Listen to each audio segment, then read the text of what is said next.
Jai Hind everyone, welcome back to my YouTube channel Journey with Roots. I am Professor Captain Bhupinder from Delhi College of Arts and Commerce, University of Delhi. और ये जो मैं video part 2 record कर रहा हूँ अपनी new series का, जिस सीरीज़ का नाम है final account of non corporate entities का। वीडियो 1 में क्या डिस्कस किया था क्विकली मैं रिवाइज करता हूँ सो दैट हम पार्ट 2 को कंटिन्यू कर सके। फाइनल काउंट जब हम सोल प्रोप्राइटर का या पार्टनरशिप फर्म का बात करते हैं या मैन्युफैक्चरिंग एंटिटी का बात करते हैं तो उस समय एग्ज़ाम में आपको गिवन क्या होगा, तो आपके सामने स्क्रीन पे दिखाई दे रहा है। ये एक ट्रायल बैलेंस गिवन है और नीचे कुछ एडजस्टमेंट्स गिवन है। और पार्ट 1 में हमने सिर्फ डिस्कस किया था ट्रायल बैलेंस की जो आइटम्स गिवन होती हैं, जैसे यहाँ पे देखिए पर्टिकुलर्स में अकाउंट्स गिवन है, स्टॉक है, कैपिटल है, ड्राइंग है, प्लांट एंड मशीनरी है, प्रॉपर्टी है, परचेज एंड सेल है, ये अकाउंट्स गिवन है। एक स्टूडेंट को बेसिक नॉलेज होनी चाहिए कि ये किस नेचर के अकाउंट है, उनको कैटेगराइज करने आना चाहिए ये पर्सनल नेचर का है कि रियल नेचर का है कि नॉमिनल नेचर का है। उसका रीज़न क्या है कि नीचे जो एडजस्टमेंट है इनका कोई इम्पोर्टेंट रोल नहीं है जब हमने पोस्टिंग करनी है trading profit loss and balance sheet में इन अकाउंट्स की, जो यहाँ पे ट्रायल बैलेंस के अंदर गिवन है। ये ट्रायल बैलेंस के जो अंदर गिवन है ये आए कहाँ से हैं, तो जब एंड पूरे साल हमने जो अकाउंटेंसी की है, हमारे अकाउंटेंट ने जो ट्रेडिंग का ट्रायल बैलेंस बनाया, ट्रायल बैलेंस कहाँ से बनाया है, एक कोई ट्रांजैक्शन हुई है उसका जर्नल हुआ है, जर्नल के बाद लेजर पोस्टिंग हुई है, लेजर पोस्टिंग करने के बाद ये पूरा प्रोसेस पूरे अकाउंटिंग पीरियड चला है। At the end of accounting period जब हमने बुक्स क्लोज करी है, क्लोज करने के बाद जितने भी अकाउंट्स के लेजर अकाउंट्स हमने बनाए हुए हैं उनके बैलेंसेस को वाइंड अप करने के बाद उनको यहाँ पे हमने इकट्ठा किया है, तो उसका हमने ट्रायल बैलेंस बना दिया है। और ये देखिए डेबिट साइड क्रेडिट साइड से मैच कर रही है। इसका मतलब है 3 तरह के अकाउंट होते हैं अकाउंटेंसी में, पर्सनल, रियल, नॉमिनल। तो ये यहाँ पे उन सभी अकाउंट का ये सभी का इकट्ठा यहाँ पे हमने कर दिया है। अब हमने करना क्या है, फाइनल अकाउंट में trading profit loss and balance sheet बनाना है। तो वीडियो नंबर 1 में हमने ये डिस्कस किया था कि ये बेसिक फंडामेंटल है कि जो भी आइटम ट्रायल बैलेंस के अंदर गिवन होती है, इसका मतलब है वो कहाँ से लिए हैं, लेजर अकाउंट से बैलेंसेस लिए हैं, उनके ऊपर डबल एंट्री सिस्टम की जो रिक्वायरमेंट है वो कंप्लीट हो चुकी है। हमें कुछ भी एडजस्टमेंट करने की ज़रूरत नहीं, सिर्फ उनकी पोस्टिंग करनी होती है। इसका मतलब इस ट्रायल बैलेंस से जब trading profit loss and balance sheet में जब हम पोस्टिंग करेंगे इन आइटम को तो उनका एक ही पोस्टिंग होगा। मतलब ये जो आइटम है ट्रायल बैलेंस के अंदर गिवन है, या तो आएगा ट्रेडिंग अकाउंट में या प्रॉफिट लॉस अकाउंट में या बैलेंस शीट में आएगा। तो उसके लिए फंडामेंटल्स क्या बने हुए हैं, फंडामेंटल अकाउंटेंसी की ये कहते हैं कि जितने भी नॉमिनल अकाउंट्स होते हैं उनके बैलेंसेस को कैरी फॉरवर्ड नहीं करते हैं नेक्स्ट अकाउंटिंग पीरियड के लिए। उनके जो बैलेंसेस होते हैं उसको वाइंड अप कर देते हैं by transferring their balance to the trading और प्रॉफिट लॉस अकाउंट। इसका मतलब ट्रेडिंग प्रॉफिट लॉस अकाउंट में कौन से लेजर अकाउंट के बैलेंसेस को हम ट्रांसफ़र करेंगे, जो नॉमिनल नेचर के होंगे, और जितने भी रियल और पर्सनल नेचर के अकाउंट्स होंगे उनको हम बैलेंस शीट में ट्रांसफ़र करेंगे। This is the basic fundamental required. तो वीडियो नंबर 1 में हमने ये भी डिस्कस किया था कि स्टूडेंट को इनकी नॉलेज होनी चाहिए ये अकाउंट कौन सा है, राइट। उनसे अगर वो नॉलेज नहीं होगी तो गलतियां कर देंगे। जैसे ट्रायल बैलेंस के अंदर सैलरी लिखा हुआ है, मैं इसको हाईलाइट कर देता हूँ यहाँ पे, ये यहाँ पे सैलरी लिखा हुआ है जिसको कर्जर मेरा यहाँ पे रखा है सैलरी। इसका मतलब क्या हो गया, salary is the nominal account है, प्रॉफिट लॉस इनडायरेक्ट एक्सपेंस है, प्रॉफिट लॉस की डेबिट साइड में जाएगा। अगर सैलरी के साथ क्या होता, आउटस्टैंडिंग सैलरी लिखा होता, तो आउटस्टैंडिंग सैलरी और ट्रायल बैलेंस के अंदर ही ये आइटम गिवन होती है आउटस्टैंडिंग सैलरी। तो हमें ये डिसीजन लेना पड़ेगा उस आउटस्टैंडिंग सैलरी की नेचर ऑफ अकाउंट कौन सा है। तो नेचर ऑफ अकाउंट में उसका अकाउंट बन जाएगा कौन सा, रिप्रेजेंटेटिव पर्सनल अकाउंट। तो अगर रिप्रेजेंटेटिव पर्सनल अकाउंट बनेगा तो इसका मतलब है वो पर्सनल अकाउंट है, तो वो कहाँ जाएगा, बैलेंस शीट में जाएगा। तो अगर ये बच्चों को नॉलेज नहीं है तो उसमें कहीं ना कहीं उससे गलती होने के चांसेस होते हैं। तो उसको अवॉइड करने के लिए वीडियो 1 में डिटेल में उसको डिस्कस किया गया। अब वीडियो नंबर 2 जो हम सीखने जा रहे हैं, इस वीडियो में हम इन एडजस्टमेंट की ट्रीटमेंट सीखने जा रहे हैं। ये जो एडजस्टमेंट्स होती हैं फाइनल काउंट में, इनमें डबल, अभी तक इनको बुक्स में रिकॉर्ड नहीं किया होता, या रिकॉर्ड किया होता है तो गलत रिकॉर्ड किया होता है। तो हमें पता है अकाउंटेंसी में हम इरेज नहीं कर सकते हैं कुछ एंट्री, अगर कुछ गलती हुई भी है तो उसका एक नया एंट्री होगी, तो एंट्री होगी तो पूरा डबल एंट्री जो प्रोसेस है हम उसको कंप्लीट करेंगे, उसके बाद ही हमारा बैलेंस मैच होगा। तो इसका मतलब है ये जो एडजस्टमेंट्स होती हैं इनकी मिनिमम 2 एडजस्टमेंट हमें करनी पड़ती है, किसी किसी एडजस्टमेंट में 3 भी करनी पड़ती है, किसी किसी में 4 भी करनी पड़ती है। तो आज के लेक्चर में डिटेल में विद फंडामेंटल्स के साथ हम पढ़ेंगे एडजस्टमेंट्स को कैसे अंडरस्टैंड करते हैं और फाइनल काउंट में कैसे एडजस्ट करते हैं। Let we start now adjustments. तो हमारे पास जो पहली एडजस्टमेंट है उस एडजस्टमेंट का नाम क्या है? उसका एडजस्टमेंट नाम है क्लोजिंग स्टॉक। क्लोजिंग स्टॉक की जो एडजस्टमेंट है एग्जामिनर आपको क्लोजिंग स्टॉक की जो एडजस्टमेंट है वो 3 तरह से दे सकता है। तो इसको थोड़ा सा ध्यान से समझ, क्योंकि और ये एक ऐसी एडजस्टमेंट है जो हर एक क्वेश्चन में आती है। फाइनल काउंट का क्वेश्चन होगा तो क्लोजिंग स्टॉक की एडजस्टमेंट होगी 6-7 मैक्सिमम एडजस्टमेंट्स होती हैं, उनमें से एक क्या है? क्लोजिंग स्टॉक की है। तो क्लोजिंग स्टॉक में कोई डाउट ना रह जाए तो लेट वी डिस्कस इसकी एडजस्टमेंट क्या होती है। तो सबसे पहले यहाँ पे ये लिखा हुआ है जिसको मैं हाईलाइट करना चाहूँगा, जिसको मैंने अभी हाईलाइट किया है येलो कलर में। यहाँ पे लिखा हुआ है दी अनसोल्ड स्टॉक जो है उसकी वैल्यूएशन किस पे होगी। मतलब कई बार क्या होगा, एग्जामिनर आपको क्लोजिंग स्टॉक की जो एडजस्टमेंट है वो दे देगा काम पे नीचे दे देगा, और कॉस्ट भी दे देगा उसकी और मार्केट प्राइस भी दे देगा। मतलब मान लो कोई क्लोजिंग स्टॉक है 1 लाख रुपीज़ का कॉस्टिंग आपको किया है, उसकी कॉस्टिंग है 1 लाख रुपीज़ और मार्केट वैल्यू उसकी कितनी है? 1,20,000। This is the situation. क्या सिचुएशन है कि कॉस्ट कम है, मार्केट वैल्यू ज़्यादा है। तो क्वेश्चन है कि इस क्लोजिंग स्टॉक की जब हमने एडजस्टमेंट करनी है वैल्यूएशन में कौन सा अमाउंट लेना है, 1 लाख रुपीज़ लेना है या 1,20,000 लेना है, और वाइस वर्सा भी हो सकता है। मतलब कॉस्ट है 1 लाख रुपीज़ और मार्केट वैल्यू है इसकी ओनली 90,000 रुपीज़। तो इस केस में 90,000 लेना है कि 1 लाख रुपीज़ लेना है, तो उसके लिए क्या करना पड़ेगा? तो उसके लिए हमारे को सोल्यूशन मिला है उसका अकाउंटिंग AS2 में, अकाउंटिंग स्टैंडर्ड 2 या इंडियाज़ 2 में। AS2 क्या कहता है? वैल्यूएशन ऑफ इन्वेंट्री के बारे में अकाउंटिंग स्टैंडर्ड है। वो ये कहता है कि अगर ऐसी सिचुएशन आपके पास है कि कॉस्ट भी आपको पता है और मार्केट वैल्यू पता है, या उन दोनों में से जो छोटा होगा, least of these two will be taken into consideration while recording the amount of the closing stock in the books of account. This is the simple defined by a simple explanations given by the accounting standard to valuation of inventory. इसका मतलब अगर हम पहली example देते हैं 1 lakh rupees और 120 में से लीज क्या है? लीस्ट है, कॉस्ट है, तो हम कॉस्ट जो 1 लाख रुपीज़ है उससे हम एडजस्टमेंट करेंगे। दूसरी एग्जांपल क्या है? कॉस्ट है 1 लाख रुपीज़ और मार्केट वैल्यू है 90,000, तो अब 90,000 को कंसिडर करेंगे एडजस्टमेंट करने के लिए। ये तो पहली क्लैरिटी आपको पता होनी चाहिए। दूसरा, एग्जामिनर आपको कंफ्यूज करेगा कि अगर जो ट्रायल बैलेंस जो क्लोजिंग स्टॉक है it appear in the trial balance, what does it mean? क्या कह रहा है कि क्लोजिंग स्टॉक ट्रायल बैलेंस के अंदर ही गिवन है। तो अभी तक बीकॉम ऑनर्स तक पहले स्टूडेंट ने +1 +2 में जो क्लोजिंग स्टॉक की एडजस्टमेंट देखी होती है वो क्या देखी होती है?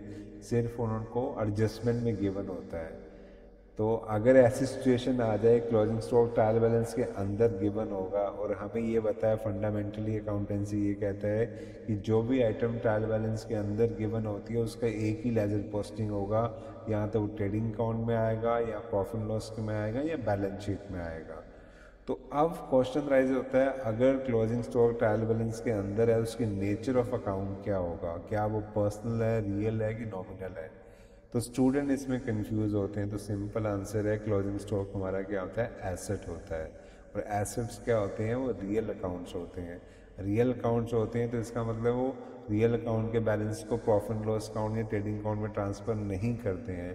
तो इसका मतलब अगर क्लोजिंग स्टॉक ट्रायल बैलेंस के अंदर गिवन है तो इसका मतलब बुक्स ऑफ अकाउंट में उसको एडजस्ट कर दिया गया है। अब क्या होगा? ये क्लोजिंग स्टॉक जो ट्रायल बैलेंस के अंदर गिवन है उसका एक ही लेजर पोस्टिंग होगा, बीइंग ए एसेट, वो सीधा एसेट साइड में चला जाएगा प्रॉफिट और बैलेंस शीट में।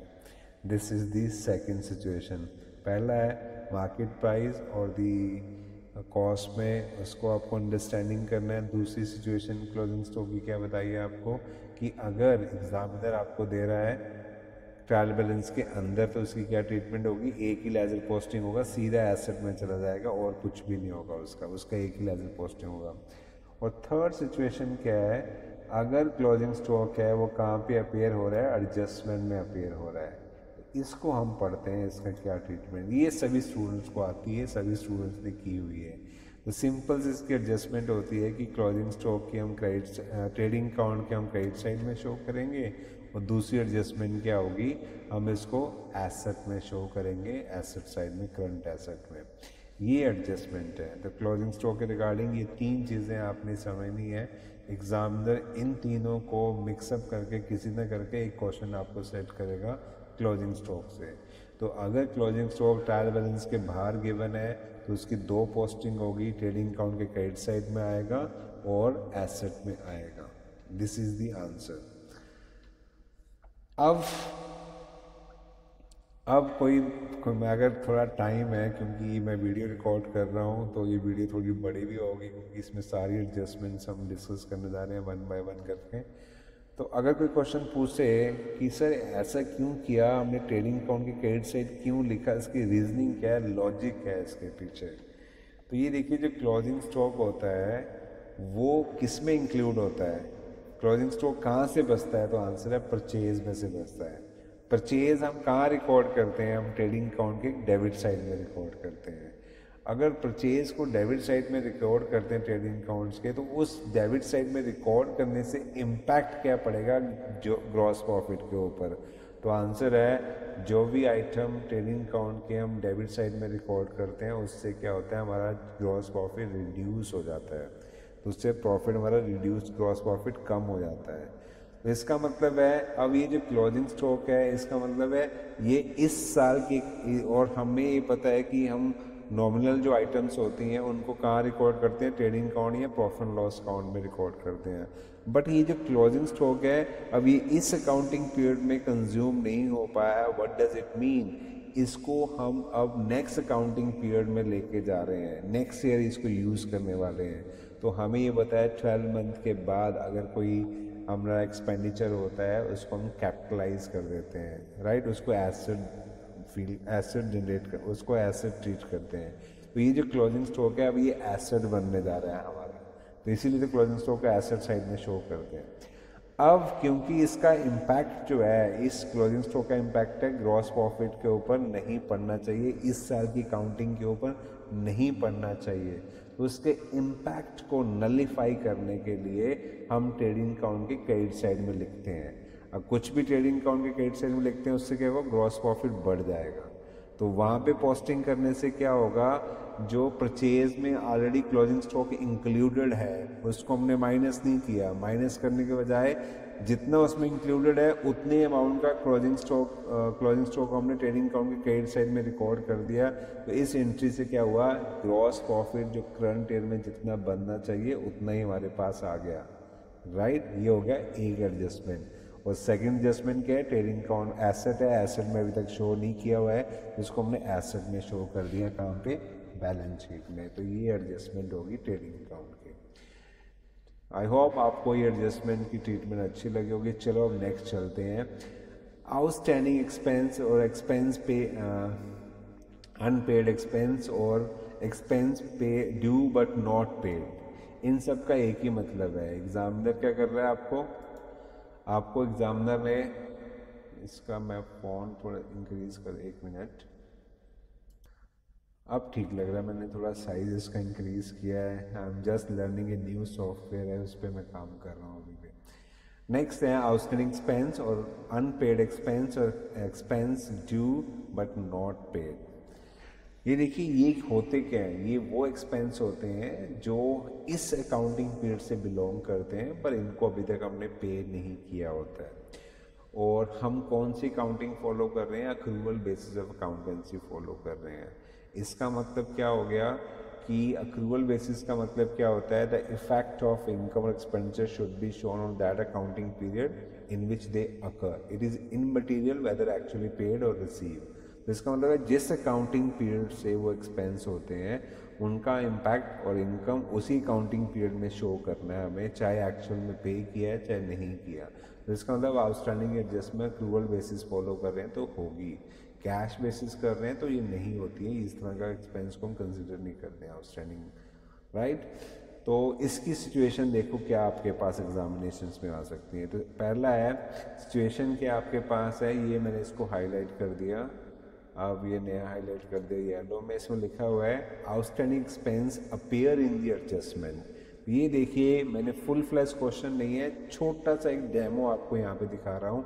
आपके पास ट्रायल बैलेंस है एज ऑन 31 मार्च 2018 और ट्रायल बैलेंस के अंदर एक आइटम गिवन है ऑफिस स्टाफ सैलरी है 85,000 रुपीज़ की, और नीचे एडिशनल इंफॉर्मेशन में लिखा हुआ है आउटस्टैंडिंग ऑफिस सैलरी है कितने 5,000 rupees. What does it mean? इसका मतलब क्या हो गया कि हमने बुक्स ऑफ अकाउंट में जो अकाउंटिंग में ले रखा हुआ है, रिकॉर्डिंग किया हुआ है 85,000 की सैलरी हमने प्रॉफिट एंड लॉस की डेबिट साइड में जाएगी क्योंकि डेबिट बैलेंस है वहाँ पे लेके जाएंगे। और एडिशन इंफॉर्मेशन क्या कहते हैं, आउटस्टैंडिंग सैलरी है 5,000, एडजस्टमेंट का मतलब है इसको अभी तक बुक्स में हमने रिकॉर्डिंग में नहीं लिया हुआ है। इसका मतलब है the impact of this outstanding 5,000 का अभी तक शो नहीं किया है हमने कहीं पे भी। और ये जो है आउटस्टैंडिंग का मतलब है this expense belong to this accounting period, और ये अगर इस अकाउंटिंग पीरियड से बिलोंग करता है तो इसका मतलब है इसका इम्पैक्ट इसी साल के प्रॉफिट में हमने शो करना है, because accrual basis of accountancy हम फॉलो कर रहे हैं। तो इसका मतलब क्या एडजस्टमेंट करने की पड़ेगी हमें, हमने अभी तक प्रॉफिट लॉस की डेबिट साइड में ये देखिए ये प्रॉफिट लॉस काउंट है आपका, इसकी डेबिट साइड में सिर्फ 85,000 शो किया जो कि ट्रायल बैलेंस से गिवन है, और ये 5,000 रुपये इसी अकाउंटिंग पीरियड से बिलोंग करता है। इसका मतलब है इसको ऐड करेंगे तो टोटल 90,000 रुपीज़ है जो इस अकाउंटिंग पीरियड से बिलोंग करता है, उसको हमने अमाउंट वाले कॉलम में लिख दिया।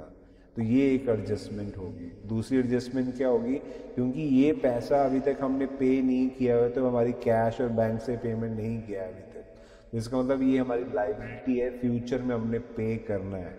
और ये जो आउटस्टैंडिंग सैलरी है कहाँ शो होगा, ये बैलेंस शीट में शो होगा लायबिलिटी साइड में। और अगर सिंपल वर्ड देखते हैं, सिंपल वर्ड है आउटस्टैंडिंग ऑफिस स्टाफ सैलरी, इसको बोलते हैं नॉमिनल अकाउंट, और इसी के साथ जब ये वर्ड आउटस्टैंडिंग लग जाता है तो ये नॉमिनल एक्सपेंस नहीं है, ये पर्सनल अकाउंट बन जाता है, इसको बोलते हैं रिप्रेजेंटेटिव पर्सनल अकाउंट। इसीलिए ये कहाँ पे आता है, बैलेंस शीट में आता है, क्योंकि नॉमिनल अकाउंट को हम रिकॉर्ड नहीं करते हैं। कहाँ पे रिकॉर्ड नहीं करते हैं, बैलेंस शीट में रिकॉर्ड नहीं करते हैं। कहाँ रिकॉर्ड करते हैं, नॉमिनल अकाउंट को कहाँ रिकॉर्ड करते हैं, ट्रेडिंग या प्रॉफिट लॉस अकाउंट में रिकॉर्ड करते हैं। और जितने पर्सनल रियल अकाउंट्स होते हैं उनको कहाँ रिकॉर्ड करते हैं, उनको हम बैलेंस शीट में रिकॉर्ड करते हैं। इसीलिए आउटस्टैंडिंग सैलरी हमने यहाँ पे रिकॉर्ड किया। तो this is the adjustment of the outstanding expense. क्या होगा, ये री एडजस्टमेंट, ये री एडजस्टमेंट यहाँ पे आपको गिवन है। इसका सोल्यूशन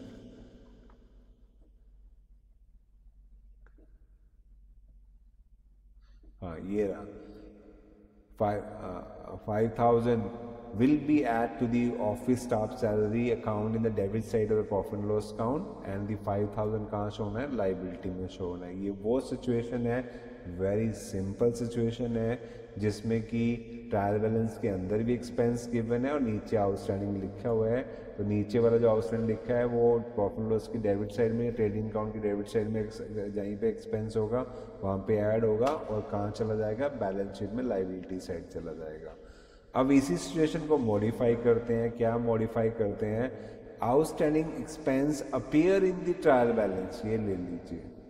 अब क्या सिचुएशन आपके पास आ गई है कि ऑफिस स्टाफ सैलरी है 90,000 रुपीज़ की, ये 1 लाख भी हो सकता है। दूसरा नया क्वेश्चन है, don't correlate with the previous question है, ये नया क्वेश्चन है समझाने के लिए। क्या सिचुएशन है कि ट्रायल बैलेंस आपको गिवन है, उसमें 2 एक्सपेंस आपको 2 ही आइटमें गिवन है, फुल फ्लैश क्वेश्चन नहीं, हम छोटा सा पार्ट समझने की ट्राई कर रहे हैं। तो इसमें क्या गिवन है, ऑफिस स्टाफ सैलरी गिवन है 90,000 रुपीज़, और इसी ट्रायल बैलेंस के अंदर ही गिवन है कि आउटस्टैंडिंग ऑफिस स्टाफ सैलरी है 5,000, क्रेडिट बैलेंस यहाँ पे गिवन है। ये ट्रायल बैलेंस के अंदर आइटम देने का मतलब है इनको बुक्स ऑफ अकाउंट में हमने कंसिडर कर लिया हुआ है, रिकॉर्डिंग हमने कर ली हुई है इसकी। तो इसका मतलब है जो भी आइटम ट्रायल बैलेंस के अंदर होती है उनका एक ही लेजर पोस्टिंग होगा, यहाँ पर ट्रेडिंग में आएगा या प्रॉफिट लॉस में आएगा या बैलेंस शीट में आएगा। तो वो किस बेसिस पे आएगा, अगर नॉमिनल काउंट है या ट्रेडिंग या प्रॉफिट लॉस में आएगा, अगर रियल और पर्सनल है तो बैलेंस शीट में जाएगा। This is the fundamental we know. तो अब ऑफिस स्टाफ सैलरी सबको पता है वो क्या है, वो नॉमिनल काउंट है, ये चला जाएगा प्रॉफिट लॉस की डेबिट साइड में चला जाएगा। और आउटस्टैंडिंग ऑफिस स्टाफ सैलरी ये कौन सा काउंट है, पर्सनल काउंट है, रिप्रेजेंटेटिव पर्सनल काउंट है। और ये क्रेडिट बैलेंस है, तो क्रेडिट बैलेंसेस कहाँ पे आते हैं, ट्रायल बैलेंस के क्रेडिट बैलेंस होते हैं या तो आते हैं ट्रेडिंग प्रॉफिट लॉस की क्रेडिट साइड में या आते हैं लाइबिलिटी में। अब क्योंकि ये नॉमिनल काउंट नहीं है, ये कौन सा पर्सनल काउंट है, तो ये कहाँ आएगा, लाइबिलिटी साइड में आएगा। तो ये 5000 को हम लाइबिलिटी में लिख देंगे। This is the treatment. अब थर्ड एक और सिचुएशन है, outstanding expense appear in the trial balance as well as the outside the trial balance. मतलब आउटस्टैंडिंग एक्सपेंस ट्रायल बैलेंस के अंदर भी गिवन है और एडजस्टमेंट भी गिवन है, मतलब दोनों सिचुएशन को मिक्स कर दिया ऊपर वाले को। तो ट्रीटमेंट क्या होगी, वही ट्रीटमेंट होगी जो आपको बताई है। तो ट्रीटमेंट अब इसमें क्या होगी, जो ट्रायल बैलेंस के अंदर गिवन है आउटस्टैंडिंग, राइट, वो चला जाएगा लाइबिलिटी में। जो नीचे गिवन है वो कहाँ जाएगा, वो प्रॉफिट लॉस की डेबिट साइड में ऐड होगा और वो जाएगा लाइबिलिटी में। ये इसकी ट्रीटमेंट होगी। This is the simple treatment. आप इस लिटरेचर को पढ़ लेना, पॉज करके आपको पूरा समझ आ जाएगा।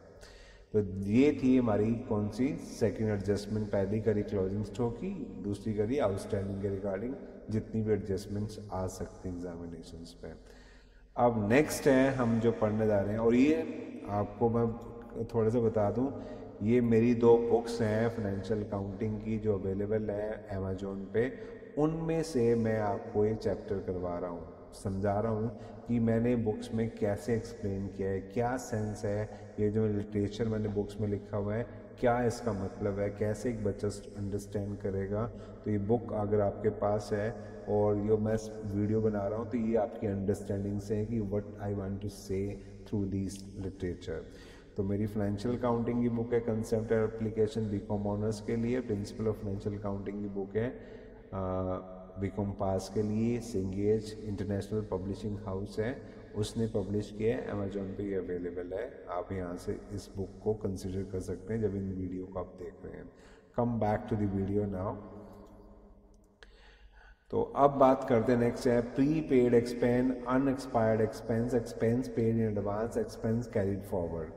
तो ये प्री पेड एक्सपेंस का पहले सेंस क्या होता है, what do you understand by the pre paid expense, होता क्या है। प्री पेड एक्सपेंस का मतलब ये हुआ कि कोई ऐसा एक्सपेंडिचर जो करंट पीरियड में हमने पे कर दिया है, पर वो एक्सपेंस करंट पीरियड को बिलोंग नहीं करता है, वो फ्यूचर पीरियड को बिलोंग करता है। और हमें ये बताया एक्रूअल बेसिस पे हमने ट्रेडिंग प्रॉफिट लॉस अकाउंट में वही आइटम शो करनी होती हैं जो करंट पीरियड से बिलोंग करती हैं। अगर कोई ऐसी आइटम जो करंट पीरियड से बिलोंग नहीं करती है तो उसके इफ़ेक्ट को नलीफाई करना है हमने, और प्रॉफिट में उसका इफ़ेक्ट हमने नहीं दिखाना है। ये बेसिक रिक्वायरमेंट है किसकी, एक्रूअल बेसिस ऑफ अकाउंटेंसी की। तो इसका मतलब क्या हो गया, अब हम इसको सिचुएशन को कैसे करेंगे, तो उसकी 2 एडजस्टमेंट होगी। पहली एडजस्टमेंट है deduct from the concern expense. अगर प्रॉफिट लॉस की डेबिट साइड में शो किया हुआ है तो उससे क्या होगा, डेबिट साइड करने से प्रॉफिट हमने नेसेसरी कम कर दिया है, क्योंकि कुछ भी हम प्रॉफिट लॉस की डेबिट साइड में शो करेंगे या ट्रेडिंग अकाउंट की डेबिट साइड में शो करेंगे, उससे ग्रॉस प्रॉफिट और उससे नेट प्रॉफिट कम होगा।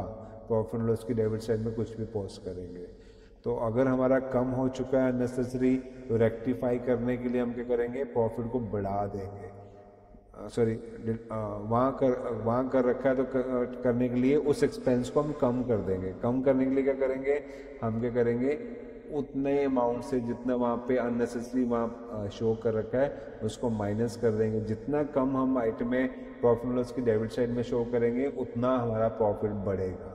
तो deduct from the concern expense हो जाएगा, और क्योंकि ये फ्यूचर में हमने पे नहीं करना है, ये हमारी लाइबिलिटी नहीं है, ये ऑलरेडी हमने एडवांस में पे कर दिए, ये हमारा एसेट है, तो प्री पेड एक्सपेंस एसेट में चला जाएगा बैलेंस शीट में। ये सिंपल सी एडजस्टमेंट होती है प्री पेड एक्सपेंस की। अब आ गया नेक्स्ट है, इंपॉर्टेंट है, डेप्रिसिएशन ऑफ एसेट।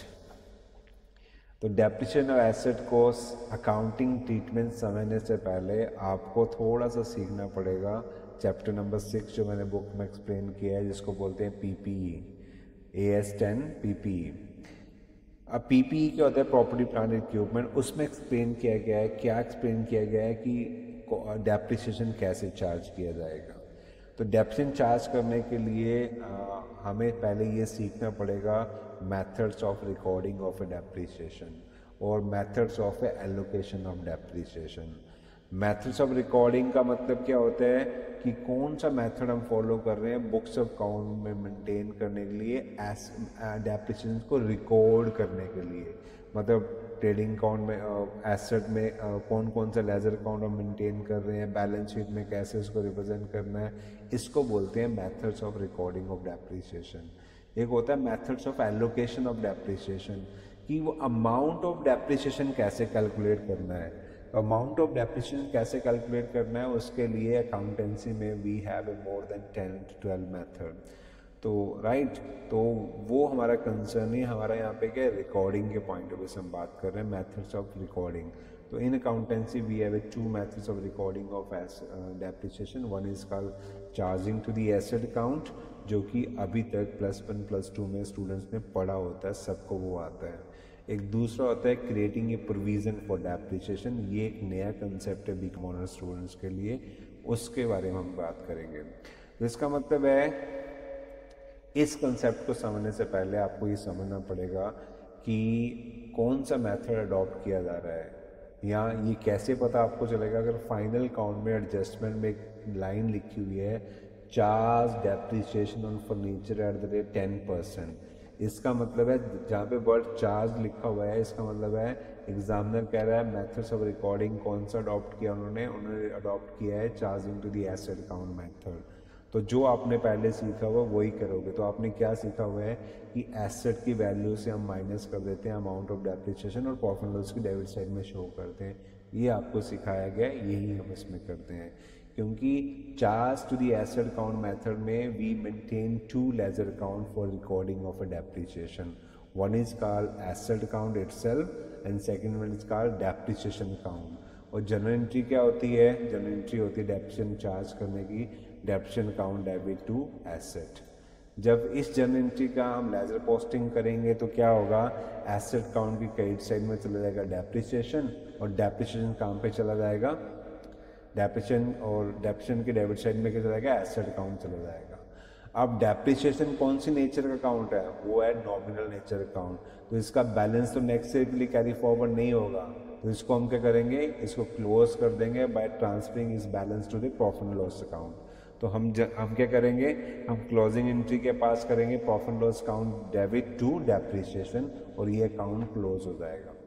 और इसका उस क्लोजिंग एंट्री का इम्पैक्ट क्या पड़ेगा कि प्रॉफिट एंड लॉस अकाउंट की डेबिट साइड में क्या अपेयर होगा, अब अमाउंट ऑफ डेप्रिसिएशन अपेयर होगा, ये हमने कर दिया। अब एसेट क्योंकि उसका डेबिट बैलेंस भी है, डेप्रिसिएशन वहाँ से माइनस किया तो उसका बैलेंस का ही डाउन आएगा। वो कौन सा बैलेंस होगा, वो डेबिट बैलेंस होगा, क्योंकि डेबिट साइड बढ़ी है। तो इसको हम कहाँ रिकॉर्ड करेंगे, इसको हम एसेट में रिकॉर्ड करेंगे, और ये हमारी एडजस्टमेंट हो गई। ये है charging to the asset account method, right. इसमें हम क्या करते हैं, show on the debit side the profit and loss account the amount of depreciation, और दूसरा एडजस्टमेंट क्या होती है, deduct from the concern asset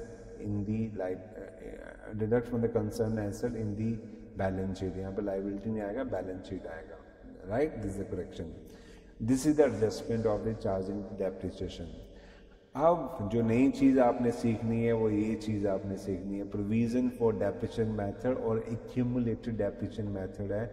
अगर एग्जामिनर आपको कहता है create a provision for depreciation on building 10% per annum, तो इसका मतलब है आप वो ट्रीटमेंट नहीं कर सकते अब जो आप पहले आपने सीखी हुई है कि बिल्डिंग में से हम 10% माइनस कर देंगे, प्रॉफिट लॉस की डेबिट साइड में शो कर देंगे।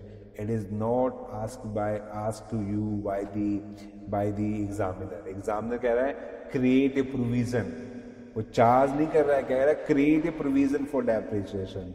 तो इसका मतलब है this is second methods of recording of depreciation. Accountancy में only two methods are there for recording of depreciation. One is called charging to the asset account method, other one is called creating a provision for depreciation. तो पहला तो आपने किया हुआ है, अब second की बात करते हैं इसके ऊपर। प्रोविजन फॉर डेप्रिसिएशन मेथड का मतलब क्या होता है? प्रोविजन फॉर डेप्रिसिएशन मेथड का मतलब होता है एग्जामिनर आपको कह रहा है कि आप एसेट की वैल्यू को अनटच रखिए, उसको मत कुछ प्लस माइनस करिए डेप्रिसिएशन के पॉइंट ऑफ व्यू से। आप जितना डेप्रिसिएशन बनाता है उसका प्रोविजन क्रिएट कर लो। तो प्रोविजन डेप्रिसिएशन का क्रिएट करने के लिए जर्नल एंट्री क्या होती है? तो प्रोविजन को क्रिएट करने के लिए जर्नल एंट्री होती है depreciation account debit to provision for depreciation. तो इसका मतलब है जब हम second methods of recording provision for depreciation method recording हम यूज़ करते हैं अकाउंटेंसी में, तो हम अपनी जो रूटीन लाइफ में लेजर अकाउंट बनाते हैं तो 3 लेजर अकाउंट हम मेंटेन करते हैं डेप्रिसिएशन को रिकॉर्ड करने के लिए। पहला कौन सा है? Depreciation itself. दूसरा कौन सा है? एसेट। तीसरा कौन सा है? Provision for depreciation method, provision for depreciation. ये 3 लेजर अकाउंट हम मेंटेन करते हैं बुक्स ऑफ अकाउंट में। अब हमें इन तीनों लेजर अकाउंट के क्या पता होने चाहिए? नेचर पता होना चाहिए। हमें पता है डेप्रिसिएशन नॉमिनल अकाउंट है, तो इसका बैलेंस नेक्स्ट ईयर के लिए कैरी फॉरवर्ड नहीं होगा, इसका अकाउंट क्लोज करके प्रॉफिट लॉस की डेबिट साइड में हम इसको डाल देंगे। हमें पता है कि एसेट जो है वो क्या है? वो एक रियल अकाउंट है, वो एसेट में चला जाएगा। अब स्टूडेंट को ये भी पता होना चाहिए प्रोविजन फॉर डेप्रिसिएशन कौन सी नेचर का अकाउंट है। तो इसमें जो वर्ड प्रोविजन है, it representing what? It representing the amount of depreciation. तो ये प्रोविजन जितने भी अकाउंट्स होते हैं वो पर्सनल अकाउंट होते हैं, और वो कौन से अकाउंट होते हैं? रिप्रेजेंटेटिव पर्सनल अकाउंट्स होते हैं। तो इसका मतलब प्रोविजन फॉर डेप्रिसिएशन मेथड जो है वो कौन सा अकाउंट है? पर्सनल अकाउंट है। तो ये नॉमिनल अकाउंट नहीं है, ये ट्रेडिंग प्रॉफिट लॉस अकाउंट में नहीं जाएगा, ये कहाँ जाएगा? ये एसेट में जाएगा, ये लाइबिलिटी बैलेंस शीट में जाएगा।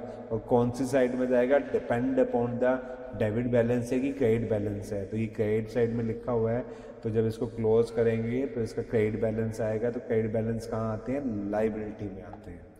तो प्रोविजन जब हम क्रिएट करते हैं डेप्रिसिएशन के लिए तो एडजस्टमेंट क्या होती है? एडजस्टमेंट ये होती है कि जितना अमाउंट डेप्रिसिएशन का प्रॉफिट लॉस की डेबिट साइड में है ना, वो तो जाएगा। और जितना अमाउंट प्रॉफिट लॉस की डेबिट साइड में गया है उतने अमाउंट अब लाइबिलिटी में हम शो कर देंगे amount of depreciation as a provision for depreciation. और एसेट की वैल्यू वो अनचेंज रहेगी। अगर 10 लाख का एसेट आपने परचेज किया है, 5 साल से आपने परचेज किया हुआ है और 5 साल से आप प्रोविजन क्रिएट करते जा रहे हो, तो बुक्स ऑफ अकाउंट में 5 साल पहले आप 10 लाख का एसेट परचेज किया, तो आज की डेट में भी वो एसेट में वो कितने का शो होगा? 10 लाख का ही शो होगा, राइट। और इन पिछले 5 सालों का जो डेप्रिसिएशन है वो लाइबिलिटी साइड में हर साल वो एक्यूमुलेट हो रहा है, ऐड होता जा रहा है। इसीलिए इस मेथड का दूसरा नाम क्या है? Accumulative depreciation method. तो इसमें हम क्या करते हैं? Amount of depreciation will be shown on the debit side of the profit loss account, और दूसरा है amount of provision for depreciation will be added to the provision for depreciation the liability. This is the adjustment. ये समझाने के लिए मैंने आपको पूरी स्टोरी समझाई है। होप आपको ये अच्छी लगी होगी। चलिए आगे चलते हैं। ये होगी 4th एडजस्टमेंट। अब हम नेक्स्ट पढ़ने जा रहे हैं 5th एडजस्टमेंट, वो है आउटस्टैंडिंग इनकम, अक्रूड इनकम और इनकम रिसीवेबल। तो ये सिचुएशन क्या होती है? ये सिचुएशन होती है कि ऐसी इनकम जो करंट पीरियड से बिलोंग करती है, हमारे करंट अकाउंटिंग पीरियड से बिलोंग करती है, बट अभी तक हमारे पास आई नहीं है। तो इसका मतलब क्या होगा? अक्रूवल बेसिस का कहता है कोई भी इनकम, कोई भी एक्सपेंस जो करंट पीरियड से बिलोंग करता है उसका इम्पैक्ट हमने आज की डेट में बुक्स में शो करना है, चाहे वो रिसीव हुआ है चाहे नहीं हुआ है, वो इनमटीरियल है। तो इसका मतलब कोई ऐसी इनकम जो करंट पीरियड से बिलोंग करते हैं वो आज की डेट में इस साल जो एनपी हो रहा है उसमें उसका इम्पैक्ट शो करना है, वो अभी तक हमें दिखा नहीं है, तो अभी तक हमने शो नहीं किया है। तो हम क्या करेंगे? हम add to the concern income कर देंगे, और फ्यूचर में हमें मिलेगी इनकम, तो ये हमारा क्या हो जाएगा? एसेट हो जाएगा। तो उसको कहाँ शो करेंगे, एसेट में शो करेंगे। This is the adjustment. तो लिखा हुआ है show on the credit side of profit and loss account और add to the concern income on the credit side of profit and loss account. तो उसको हम ऐड कर देंगे या शो कर देंगे। दूसरा क्या है, show in the asset in the balance sheet. ये एडजस्टमेंट नंबर 5 है अक्रूड इनकम की। I hope you understanding making the sense with the accrual basis of accountancy. अब आगे चलते हैं, नेक्स्ट एडजस्टमेंट हम करने जा रहे हैं, कौन सी है, नंबर 6 एडजस्टमेंट है। वो क्या है, अर्न इनकम और इनकम रिसीव इन एडवांस। ये लो एक सिचुएशन ये भी आ गया आपके पास। क्या सिचुएशन आपके पास है, क्योंकि ऐसी इनकम आपके पास है, कोई ऐसी इनकम आपके पास है जो इस करंट पीरियड से नहीं बिलोंग करती है, वो फ्यूचर के पीरियड से बिलोंग करती है, बट आपको किसी कस्टमर ने इसी साल आपको वो इनकम पे कर दे दी है। तो this is very interesting fact. तो अगर आपके पास कुछ पैसे आ रहे हैं तो आप इसको रिसीव करोगे। पर अकाउंटेंसी क्या कहती है कि अक्रूवल बेसिस का कह रहा है कि this amount is not belong to this accounting period. तो इसको हम इस साल के प्रॉफिट में इसका इम्पैक्ट नहीं शो कर सकते हैं, राइट। तो इसकी एडजस्टमेंट कैसे करोगे आप, एडजस्टमेंट करने के लिए देखिए, deduct from the concern income on the credit side of profit and loss account. अगर आपने शो कर रखा हुआ है तो उसमें से माइनस करिए और प्रॉफिट को सही करिए, अपना जो अननेसेसरी प्रॉफिट बढ़ा दिया है उसको ठीक करिए, या इस एडजस्टमेंट से हो जाएगा। और दूसरा क्या है, ये इस पीरियड से बिलोंग नहीं करता है, फ्यूचर पीरियड से बिलोंग करता है, तो ये लाइबिलिटी साइड में आएगा, ये फ्यूचर में हमें नहीं मिलेगा, ये लाइबिलिटी में साइड में आएगा हमारी। क्लियर, दिस अन इनकम। नेक्स्ट है interest on capital. Interest adjustment number 7 हम पढ़ने जा रहे हैं, इंटरेस्ट ऑन कैपिटल। ये जो इंटरेस्ट ऑन कैपिटल है, अगर देखा जाए इनकम टैक्स में, जब आप 4th सेमेस्टर में या 5th सेमेस्टर में इनकम टैक्स पढ़ोगे तो जब बिजनेस का प्रॉफिट एंड लॉस निकालोगे, interest on capital is a disallowed expense. Income tax वाले क्या बोलते हैं कि अगर आपने रिस्क लेके बिजनेस में पैसा लगाया है तो इन रिटर्न में आपको क्या मिलेगा, सिर्फ एक चीज मिलेगी, रिस्क लेने के बाद जो भी प्रॉफिट होगा बिजनेस का वो आपको मिलेगा जिसने रिस्क लेके बिजनेस में पैसा लगाया है। इसीलिए तो हम क्या करते हैं, नेट प्रॉफिट जो होता है उसको क्या करते हैं, बैलेंस शीट में हम कैपिटल में ऐड कर देते हैं। कैपिटल किसकी होती है, ओनर की होती है, तो उसकी वैल्यू इंक्रीज होती है, यही हम करते हैं।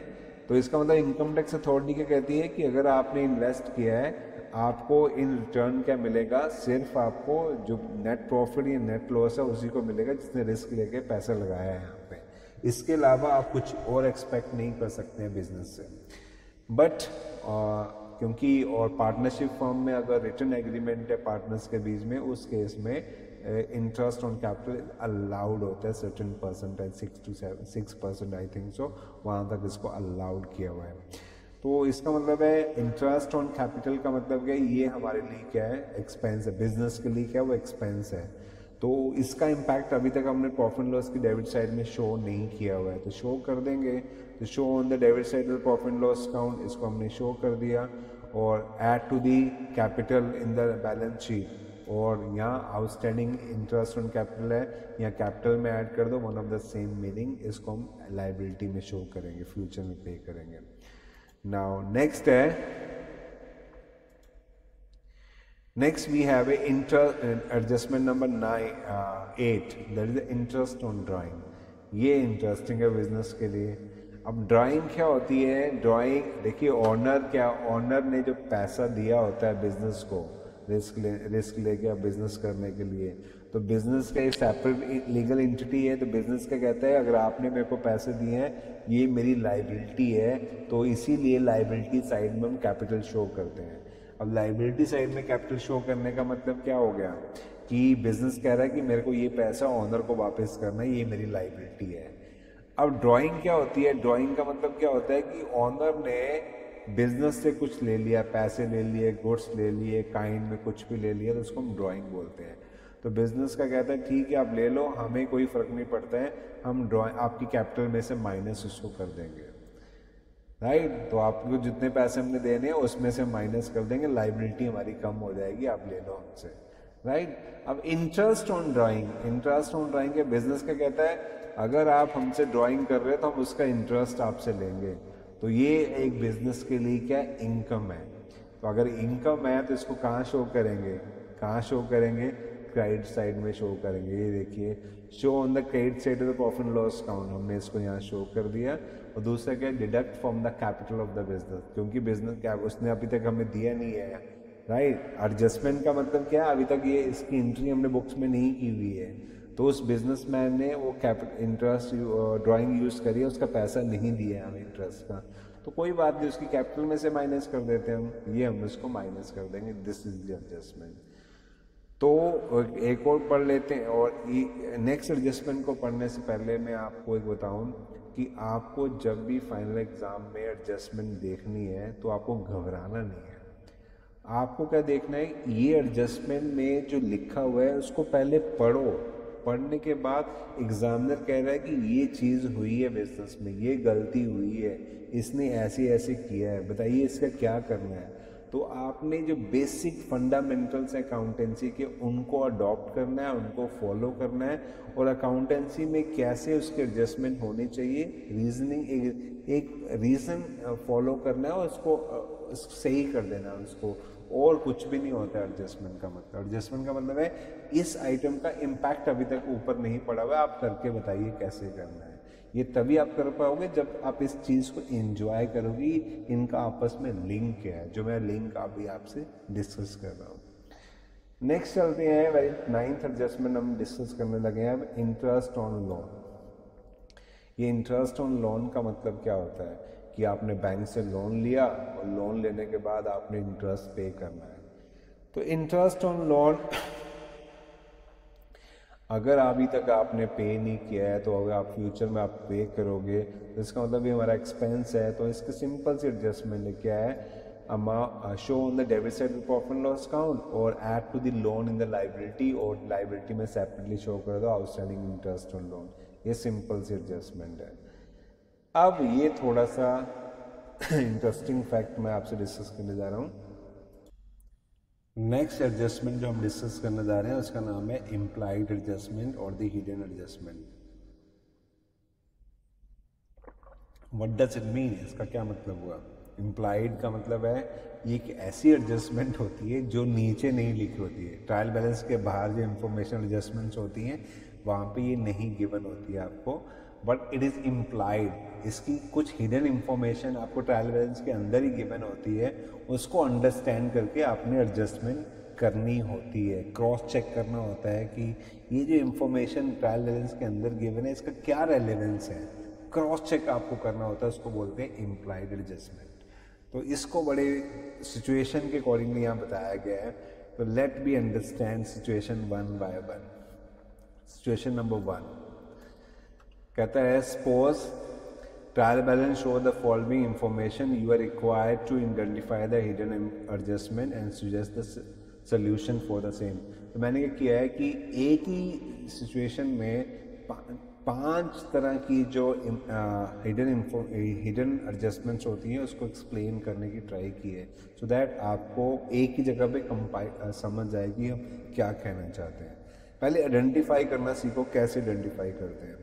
ये देखिए, ये ट्रायल बैलेंस के अंदर ये छोटा सा ट्रायल बैलेंस है, फुल फ्लैश ट्रायल बैलेंस नहीं है, सिर्फ इम्प्लाइड एडजस्टमेंट को समझाने के लिए आपके सामने गिवन है ये। अब ये देखिए इसमें लिखा हुआ है, और इनकी एडजस्टमेंट नीचे नहीं गिवन होगी आपको, राइट। ये इसका मतलब एडजस्टमेंट नहीं कहेगा एग्जामिनर, पर ये इंफॉर्मेशन देने से आपको क्रॉस चेक करना है कि ये इस इंफॉर्मेशन का मतलब क्या निकलता है। तो पहले देखते हैं, बैंक लोन लिखा हुआ है, बैंक लोन है, कितने का है, 20,000 रुपये का बैंक लोन है, क्रेडिट बैलेंस है। इसका मतलब है बीइंग ए लाइबिलिटी ये कहाँ चला जाएगा, ये लाइबिलिटी में चला जाएगी जब लेजर पोस्टिंग करेंगे। ये लेजर पोस्टिंग आपने कर दी, एडजस्टमेंट नीचे गिवन है वो सारी कर दी। उसके बाद क्या, उसके बाद आपका बोलो कि नीचे एडजस्टमेंट नहीं गिवन है तो हम हमारा क्वेश्चन कंप्लीट हो गया, नॉट एट ऑल। अब ये जो इंफॉर्मेशन गिवन है ना, ये वाली इंफॉर्मेशन है, इस इंफॉर्मेशन का मतलब है नीचे चाहे आपको एडजस्टमेंट नहीं गिवन है, पर ये इंफॉर्मेशन जो आपके सामने जिसको मैंने हाईलाइट किया है, इसका मतलब है क्रॉस चेक करो इस इंफॉर्मेशन का जो इम्पैक्ट पड़ना चाहिए अकाउंट्स में वो पड़ा है कि नहीं पड़ा है, इसको देखो। तो इसको देखने का मतलब क्या हो गया, 10% पर एनम, और बुक्स कब क्लोज हो रही है, 31 दिसंबर को क्लोज हो रही है, और लोन कब लिया है, 1 जनवरी 2017 को लिया है। इसका मतलब है 10% के हिसाब से पूरे साल का ब्याज कितना बनता है। तो इंटरेस्ट निकालने का फार्मूला क्या होता है, इंटरेस्ट निकालने का फार्मूला ये यहाँ पे गिवन है, जिसको मैंने यहाँ पे हाईलाइट किया है। Interest on loan is equal to loan multiply by rate multiply by time. तो लोन कितने का है, 20,000 रुपये का है, रेट क्या है 10% है, और टाइम क्या है 12 मंथ का है। तो 2,000 रुपये का आपका क्या हो गया, 2,000 रुपये का आपका इंटरेस्ट हो गया। ये आपने कैलकुलेट कर लिया वर्किंग नोट में। Is that clear? तो इसका मतलब है ये इंफॉर्मेशन का जब लेजर पोस्टिंग करेंगे तो लेजर पोस्टिंग हम क्या करेंगे, इसका को कहाँ कर पोस्टिंग कर देंगे, एसेट लाइबिलिटी में पोस्ट कर देंगे। इंटरेस्ट ऑन बैंक लोन नील लिखा हुआ है, अगर ये नहीं भी लिखा होता तो इसका मतलब है इंटरेस्ट ऑन बैंक लोन अभी तक कहीं नहीं लिखा हुआ है। तो आपने नीचे कैलकुलेट किया कितना है वो 222,000 रुपीज़ है। इसका मतलब है 2,000 रुपीज़ प्रॉफिट एंड लॉस की डेबिट साइड में इंटरेस्ट ऑन लोन आना चाहिए, जो कि अभी तक हमने नहीं लिखा हुआ है। यहाँ पे नील ले दिया आपको, ये इंफॉर्मेशन अगर नहीं लिखा होता इसका मतलब है नहीं अभी तक किया हुआ हमने, इसको हमने रिकॉर्ड ही नहीं किया बुक्स ऑफ अकाउंट में। तो उस केस में क्या होगा उस केस में हम एडजस्टमेंट करेंगे, outstanding interest on loan 2,000 rupees की एडजस्टमेंट करेंगे। और आउटस्टैंडिंग एक्सपेंस क्या होती है, add to the concern expense on the debit side profit and loss account and show in the liability. तो ये हमने देखो ये एडजस्टमेंट कर दी है। हमने 2,000 रुपया प्रॉफिट एंड लॉस की डेबिट साइड में शो कर दिया है, और 2,000 रुपया हमने कहाँ शो कर दिया, लायबिलिटी में शो कर दिया। ये एडजस्टमेंट होगी। दूसरा क्या है, rent paid including 5,000 for the month of January 2018। आपने रेंट पे किया है, पूरे अमाउंट वाले कॉलम में दिख रहा है आपने 60,000 का रेंट पे कर दिया, राइट। ये 60,000 नीचे एडजस्टमेंट कुछ भी नहीं गिवन रेंट पेड की। रेंट पेड कहाँ आता है, प्रॉफिट एंड लॉस की डेबिट साइड में आता है। प्रॉफिट एंड लॉस की डेबिट साइड में आपने लेजर पोस्टिंग कर दी 60,000 रुपीज़ की, और साथ में नीचे एडजस्टमेंट और कुछ भी नहीं गिवन है। बट ये जो इंफॉर्मेशन ब्रैकेट में यहाँ लिखा हुआ है, क्या लिखा हुआ है कि 5,000 for the month of Jain 2018, और बुक्स कब क्लोज हो रही है, बुक्स क्लोज हो रही है 31 दिसंबर 2017 को क्लोज हो रही है। इसका मतलब ये जो जनवरी मंथ का 5,000 आपने पे किया है, जो कि इस 60,000 में इंक्लूड है, ये इस पीरियड से बिलोंग नहीं करता है जिस पीरियड का हम अकाउंटेंसी कर रहे हैं। It belong to the future period, और impact of the future expense और इनकम हम इस साल के प्रॉफिट में नहीं शो कर सकते हैं। तो ये हमारा हो गया प्री पेड एक्सपेंस। तो प्री पेड एक्सपेंस की एडजस्टमेंट क्या होती है, deduct from the concern expense and show in the asset. तो ये हमने देखो सेकंड एडजस्टमेंट कर रखी है। 5,000 जो है हमने माइनस कर दिया किस में से, रेंट में से, प्रॉफिट एंड लॉस की डेबिट साइड में, और 5,000 को हमने शो कर दिया कहाँ पे, हमने एसेट में शो कर दिया। This is the adjustment. अब नेक्स्ट है insurance paid for 1 year up to 31 March 2018। 90,000 की इंश्योरेंस आपने पे करी है, राइट, और 90,000 कहाँ आएगा, प्रॉफिट लॉस की डेबिट साइड में आएगा, बीइंग ए नॉमिनल अकाउंट। अब उसमें कहता है इंश्योरेंस पेड फॉर 1 ईयर, और कब तक पे कर दिया, मार्च तक आपने पे कर दिया 2018। बुक्स कब क्लोज हो रही है, दिसंबर में क्लोज हो रही है, तो इसका मतलब 3 महीने का आपने एडवांस पे कर दिया। तो 3 महीने का आप कैलकुलेट कर लो तो कितना हो गया, 22,500 हो गया। ये मैंने यहाँ पे कैलकुलेट कर दिया आपको।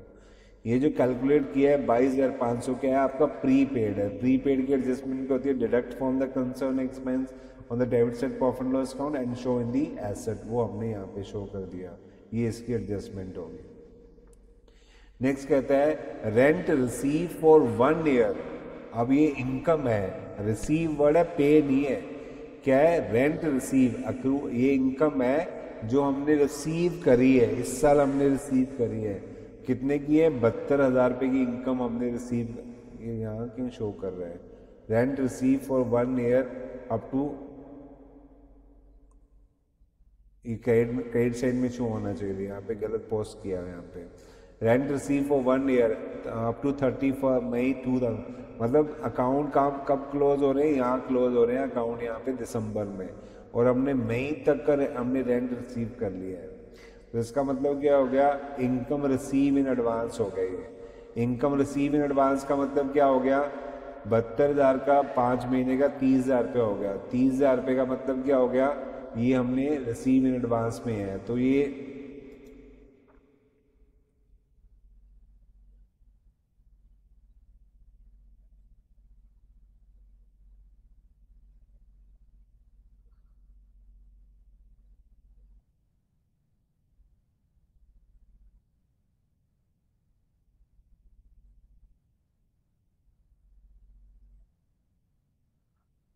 रेंट रिसीव,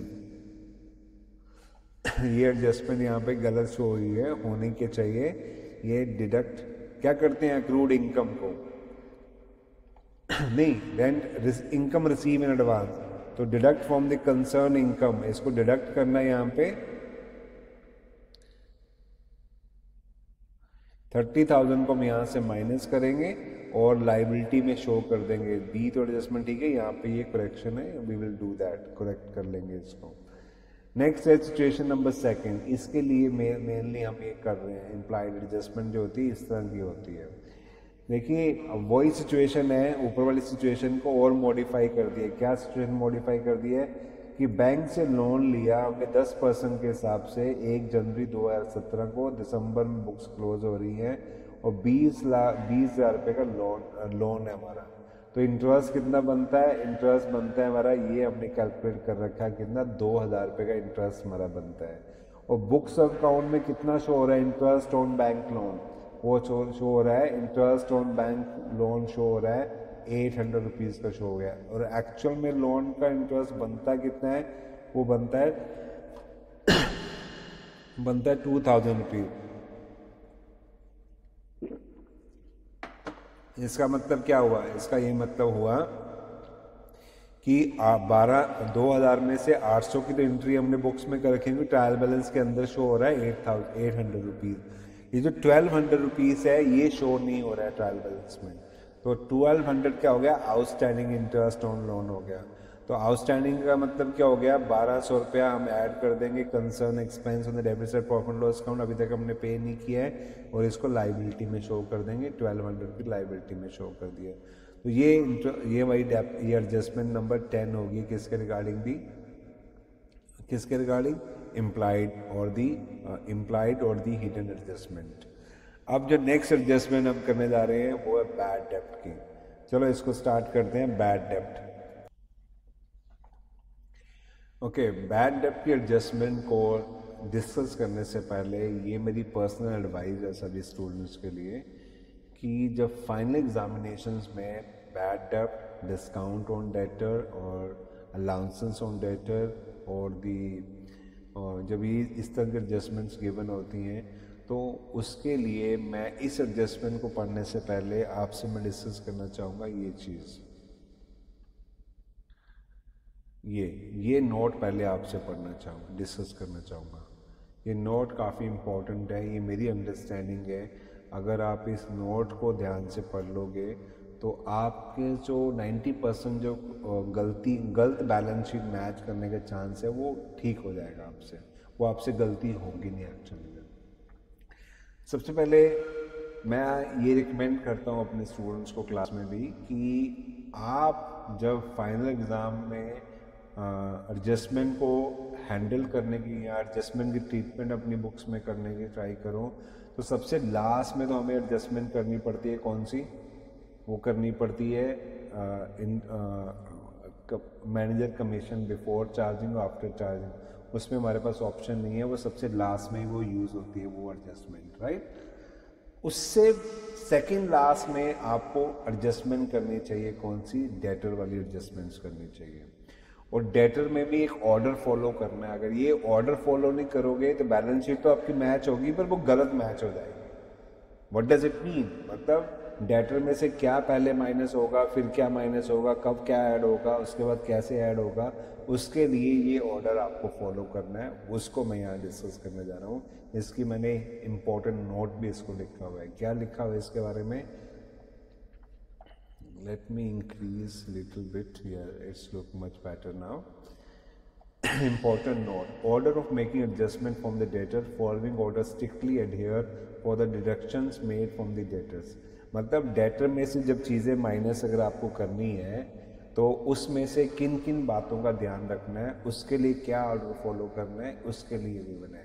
अगर ये नोट अगर आपको भूल भी जाओ तो सिंपल एक मान के चलना कि मेरे को डेटर में से जो माइनस होती है एडजस्टमेंट उसको सबसे सेकंड लास्ट में करना है, और सेकंड लास्ट में भी पहले डेटर में से क्या माइनस होगा, फिर क्या माइनस होगा, फिर क्या माइनस होगा, ये ऑर्डर आपने फॉलो करना है। अगर ये ऑर्डर फॉलो नहीं करोगे बैलेंस शीट आपकी मैच होगी पर वो गलत मैच हो जाएगी। तो let be go through from it. तो सबसे पहले कहता है, सबसे पहले माइनस करना होता है क्या, adjustment relating to the bills receivable dishonour sales of the goods sale of the goods on sale or return basis if any will be made first. After these adjustment we will able to get the correct or the accurate data। मतलब debtor में से पहले minus कर लो, कुछ भी minus करना है, dishonour है या receive in advance goods sale on the return basis पे, जो भी डेटर में से प्लस माइनस करना है वो पहले कर लो, तो आपके पास एग्जैक्ट करेक्ट डेटर की इंफॉर्मेशन आपके पास आएगी। उसके बाद आपने सेकंड ऑर्डर में बैड डेप्ट माइनस करना होता है। जो बैड डेप्ट की मैं एडजस्टमेंट आपसे ऊपर डिस्कस करने लगा था वो कब करनी है, सेकंड करनी है। थर्ड आपको डेटर में से क्या माइनस करना होता है, थर्ड आपको new provision for doubtful date जो एडजस्टमेंट करनी होती है डेटर में से उसको माइनस करना है। और लास्ट में आपको करना है provision for discount on debtors, वो सबसे लास्ट में आपको करनी होती है, राइट। तो पहले क्या करना है, डेटर में से प्लस माइनस जो करना है कर लो, फिर बैड डेप्ट माइनस करो, फिर प्रोविजन माइनस करो, फिर लास्ट में माइनस करो क्या, डिस्काउंट ऑन डेटर। अगर ये ऑर्डर फॉलो नहीं करोगे तो आप डेटर में से अगर इस ऑर्डर को आगे पीछे कर दोगे तो आपका बैलेंस शीट तो मैच होगी, वो गलत मैच होगी। उसका रीज़न क्या है ये देखिए। डेटर्स का मतलब क्या होता है, डेटर्स का मतलब होता है जिन लोगों से हमने पैसे लेने होते हैं उनको बोलते हैं सन्ड्री डेटर्स, राइट। तो हम एक डेटर में से कुछ प्लस माइनस करने लगे तो पहले एग्जैक्ट फिगर तो डेटर्स की हमें पता होनी चाहिए, तो इसलिए dishonour of the cheque, dishonour और की जो एडजस्टमेंट है या गुड्स सोल्ड और रिटर्न बेसिस पे है उसकी एडजस्टमेंट करने के बाद हमारे पास क्या आ जाएगा, एग्जैक्ट डेटर हमारे पास आएंगे। अब इतने मान लो 1 लाख रुपए आपके पास आ गए डेटर्स हैं, 1 लाख रुपीज़ के डेटर्स हैं। अब उसमें से कहता है कि 5,000 के बैड डेप्ट हैं, तो बैड डेप्ट का मतलब है हमें पता चल गया 6 मंथ तक ये लोग पैसे हमें नहीं पे कर रहे हैं, ये हमारे बैड डेप्ट हैं, तो हम उसको माइनस कर देंगे वहाँ से। तो हमने वो माइनस कर दिया 5,000 रुपीज़। अब वो माइनस करने के बाद है 95,000 एक ऐसे डेटर्स हैं जो हमें लगता है कि ये इन लोगों से अब हमें पैसे लेने की उम्मीद है, इनसे हमने पैसे लेने हैं। तो आप प्रूडेंस प्रिंसिपल फॉलो करके आप फ्यूचर में जो लॉस होने वाला है उसकी प्रोविजनिंग आज ही कर सकते हो, ये अलाउड है इनकम टैक्स अकाउंटेंसी में प्रूडेंस प्रिंसिपल के अकॉर्डिंगली। तो इसका मतलब आपको लगता है यार इस 95,000 में से 3% ऐसे लोग होंगे या 10% ऐसे लोग होंगे जो मेरे को फ्यूचर में पैसा नहीं पे करेंगे। इट मीन प्रीवियस रिकॉर्ड से आप एस्टिमेट लगा सकते हो कि फ्यूचर में 10% मेरे को और नहीं मिलेगा। तो इसका मतलब 95,000 का 10% करोगे 9,500 रुपीज़ आएगा। आप 9,500 रुपीज़ माइनस कर दोगे उसमें से, अब कितना बचा, बैलेंस बचा आपके पास 95 माइनस 85,500 आपके पास बच गया। तो ये वो डेटर है जो 100% आपको पे करेंगे, राइट, ये आपको 100% पे करेंगे। अब इसमें जो लास्ट एडजस्टमेंट है provision for discount on debtor. Discount on debtor का मतलब क्या होता है, डिस्काउंट ऑन प्रोविजन का मतलब है कि पैसा डूबना ही है हमारा, हमें पैसा रिकवर नहीं होगा। और इसका मतलब वो बैड डेट और प्रोविजन फॉर डाउटफुल डेट दोनों एक ही नेचर के काउंट है। बैड डेट वो पैसा है जो डूब चुका है और प्रोविजन फॉर डाउटफुल डेट वो पैसा जो डूबने वाला है, दोनों एक ही नेचर के हैं। तो इसीलिए इनको प्लस माइनस करके प्रॉफिट लॉस की डेबिट साइड में हम शो करते हैं, राइट। अब डिस्काउंट ऑन डेटर का मतलब क्या हो गया, provision for discount on debtor मतलब जब हम गुड्स क्रेडिट पे सेल करते हैं तो हम उसको 2 मंथ या 3 मंथ क्रेडिट पे सेल करते हैं। जब 2 या 3 मंथ क्रेडिट पे सेल करते हैं तो हम अपने जो डेटर्स हैं उनको लालच देते हैं कि अगर आप 2 महीने पहले हमें पेमेंट कर दोगे हम 2% आपको डिस्काउंट दे देंगे। That is called discount on debtors. मतलब आप उनको मोटिवेट कर रहे हो कि आपको 2 महीने के बाद जो पेमेंट करनी है आज ही हमें पेमेंट कर दो तो हम 2% आपको रिलैक्सेशन दे देंगे। This is called discount on debtor. तो इसका मतलब है बैड डेट और discount both are the different nature of account. तो इसका मतलब है 2% हम मान के चल रहे हैं कि ऐसे डेटर्स भी हमारे पास होंगे, यहाँ 5% हमारे पास ऐसे डेटर्स होंगे जिसको हम डिस्काउंट देंगे। तो इसका मतलब है अब ये 5000 कहाँ से माइनस होगा, जो 85,500 हमारे डेटर्स हैं उसमें से माइनस होगा। तो इसका मतलब है हमें एक ऑर्डर फॉलो करना पड़ेगा, रीजनिंग फॉलो करनी पड़ेगी, डेटर में से क्या क्या कब कब माइनस होगा। तो पहले करेक्ट डेटर पता चलेंगे, उसमें से बैड डेट माइनस करेंगे, फिर न्यू प्रोविजन डाउटफुल डेट का माइनस करेंगे, फिर हम क्या करेंगे डिस्काउंट ऑन डेटर माइनस करेंगे। अगर ये ऑर्डर फॉलो नहीं करेंगे तो हमारी बैलेंस शीट तो मैच होगी पर वो गलत मैच होगी। इस चीज़ का ध्यान रखना। मतलब अगर एडजस्टमेंट गिवन है डिस्काउंट ऑन डेटर्स की पहले गिवन है, बैड डेट की लास्ट में गिवन है, प्रोविजन की उससे बीच में गिवन है, अगर आपने उसी ऑर्डर में एडजस्टमेंट करना शुरू कर दी तो आपने गलत कर दिया क्वेश्चन अपना आंसर समझ लो। बैलेंस शीट तो मैच हुई पर वो गलत मैच हो जाएगी। इस चीज़ का ध्यान रखना है, उसके लिए नोट बना हुआ है राइट। अगर इस नोट को फॉलो करोगे तो आपकी बैलेंस शीट एक्यूरेट मैच होगी। अब चलते हैं बैड डेट्स की एडजस्टमेंट सीखना शुरू करते हैं। ये देखिए बैड डेट की एडजस्टमेंट नंबर 11 है जिसको हम अब डिस्कस करने जा रहे हैं। तो बैड डेट क्या होता है, वो हमारा पैसा जो डूब गया है, जो हमें रिकवर नहीं हुआ 6 मंथ से, तो we can write off in the books of account. तो बैड डेट को क्या करते हैं, show on the debit side profit and loss account में करते हैं, डिडक्ट फ्रॉम दी डेटर्स करते हैं, एसेट में जो डेटर्स होते हैं उनमें से माइनस करते हैं। ये इसकी एडजस्टमेंट होती है। डेटर का मतलब है उनसे पैसे लेने हैं तो अब वो पैसे नहीं मिलेंगे तो उनको माइनस कर देंगे, लॉस हो गया, प्रॉफिट लॉस की डेबिट साइड में शो कर दिया। This is the adjustment. अब क्या कहते हैं, प्रोविजन फॉर डाउटफुल डेट और reserve for the doubtful debt. तो प्रोविजन क्रिएट कर रही है, तो प्रोविजन क्रिएट करने के लिए क्या एडजस्टमेंट करेंगे, हम एडजस्टमेंट करेंगे show on the debit side profit and loss account and deduct from the debtors, deduct from the debtors, ये इसकी एडजस्टमेंट होगी। क्लियर। तो वो अब ये प्रोविजन किस अमाउंट का करते हैं, जो डेटर्स हैं उसमें से बैड डेट माइनस हो गए हैं, जो अमाउंट बचेगा उसकी हम परसेंटाइल करेंगे, उसकी करते हैं प्रोविजनिंग। ओरिजिनल जो बैड डेटर्स आपको गिवन होते हैं उसके ऊपर उसकी परसेंटाइज करके आप प्रोविजनिंग नहीं करोगे। Is that clear. वो नीचे जो ऑर्डर बताया उस ऑर्डर को फॉलो करोगे तो ये आपको एग्जैक्ट फिगर आएगा कितने की प्रोविजन फॉर डाउटफुल डेट आपको करना था, इज एक्सपेक्टेड फ्रॉम यू। उसके बाद है ये एक एग्जाम्पल आपको गिवन है, इससे आपको क्लैरिटी हो जाएगी क्या मैं कहना चाहता हूँ। ये भी पूरी नहीं है, जब मेन फुल फ्लैश क्वेश्चन करेंगे तो उसमें ज़्यादा आपको क्लैरिटी होगी। तो डेटर्स गिवन है 80,700 के, बैड डेट गिवन है 4,000 का, प्रोविजन फॉर डाउटफुल डेट है प्रीवियस ईयर का गिवन है 6,000 रुपीज़ का, और नीचे दो एडजस्टमेंट गिवन है, एक बैड डेट है नॉट रिकॉर्डेड है 700 रुपीज़ का, provision for doubtful date maintain है 10%। ये इस साल का प्रोविजन आपने क्रिएट करना है। जब ऐसी सिचुएशन हो तो देखो इसकी एडजस्टमेंट क्या होगी। डेटर कौन सी नेचर का अकाउंट है, रियल नेचर अकाउंट है, एसेट में चला जाएगा जब लेजर पोस्टिंग करेंगे। बैड डेट कौन सी नेचर अकाउंट है, नॉमिनल है तो प्रॉफिट एंड लॉस की डेबिट साइड में चला जाएगा। प्रोविजन फॉर डाउटफुल डेट है, ये क्या है, प्रोविजन है तो ये लाइबिलिटी बैलेंस है, भाई कब का है, प्रीवियस ईयर का है राइट। प्रीवियस ईयर है तो करंट ईयर में ही एडजस्ट हो जाना है, तो करंट ईयर के इसको एडजस्ट कर देते हैं। एडजस्ट करने के लिए क्या मैकेनिज्म फॉलो कर रहे हैं वो मैं आपको यहाँ दिखाता हूँ। आप not discussing this journal entry, आप इसको जर्नल एंट्री को पढ़ लेना, आपको क्लियर हो जाएगा। देखिए इस तरह से शो होगा ये एडजस्टमेंट। ये कौन सा बैड डेप्ट है जो पेयर हो रहा है ट्रायल बैलेंस के अंदर, ये देखिए 4,000 का पेयर हो रहा है, हमने इसको यहाँ लिख दिया। अब इसमें क्या करना है, ये डेटर्स हमारे गिवन है 80,700 रुपीज़ के। तो सबसे पहले क्या करना है, अब नया जो बैड डेप्ट है 700 रुपीज़ का उसको हमने डेटर में से माइनस किया, ये माइनस किया तो आ गए 80,000 रुपीज़। इस 80,000 को यहाँ लिखने के बाद ये 700 रुपये यहाँ से जो माइनस किया है वो जो ट्रायल बैलेंस में बैड डेप्ट गिवन है उसमें नया बैड डेप्ट हमने ऐड कर दिया।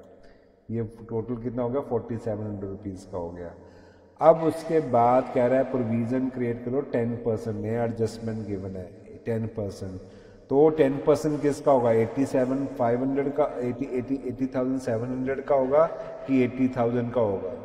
तो आंसर है ये जो ऑर्डर फॉलो करने आपको बताया ना, ये ऑर्डर, इस ऑर्डर के अकॉर्डिंगली आपको जो 10% करना है वो किसका करना है, इस फिगर का करना है।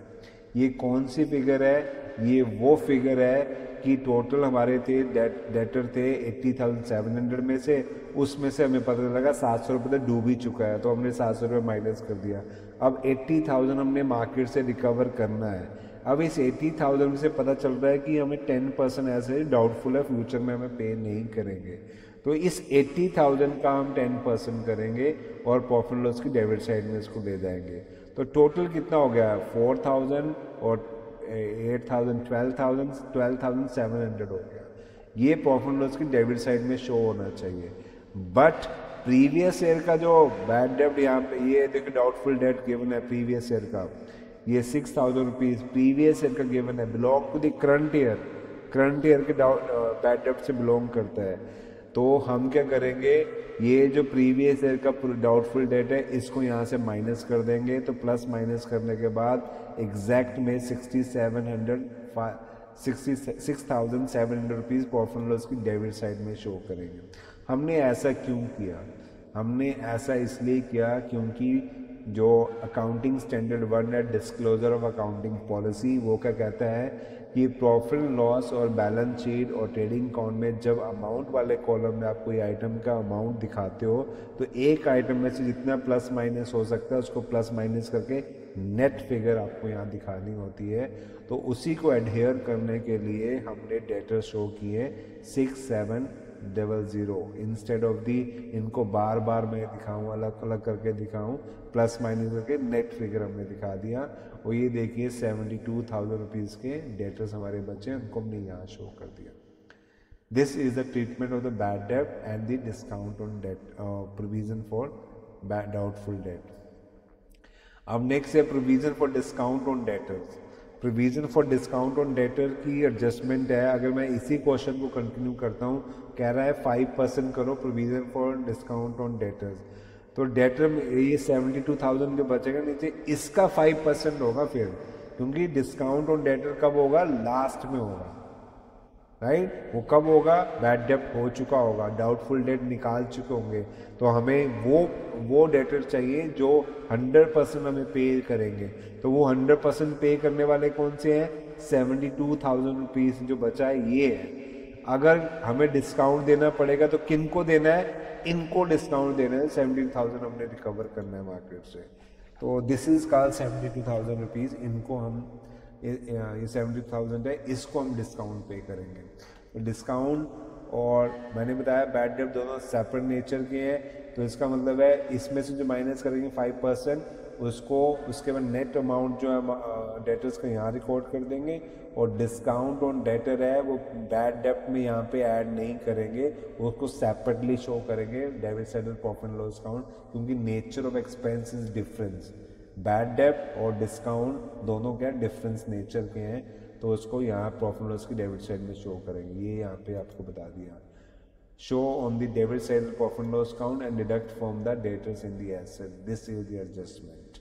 तो आई होप आप समझ गए होंगे कि डेटर में से क्या क्या पहले माइनस करना है, क्या ऑर्डर फॉलो करना है और एडजस्टमेंट कैसे होती है। ये एक ऐसी एडजस्टमेंट है जो हर फाइनल एग्जामिनेशंस में आती है, स्टूडेंट्स ने पहले भी की होती है, मैंने इसको पूरा रिवाइज करवा दिया आपके यहाँ पे। तो लेट्स मूव अहेड। नेक्स्ट है provision for discount on credit. Provision for discount on creditor. तो अगर मैं आपको बताऊं, ये बच्चों को पढ़ाने के लिए तो हम करवा रहे हैं, but it is not allowed. Why it is not allowed, because it's violating accounting principle known as a prudence accounting principle. Prudence accounting principle क्या कहता है,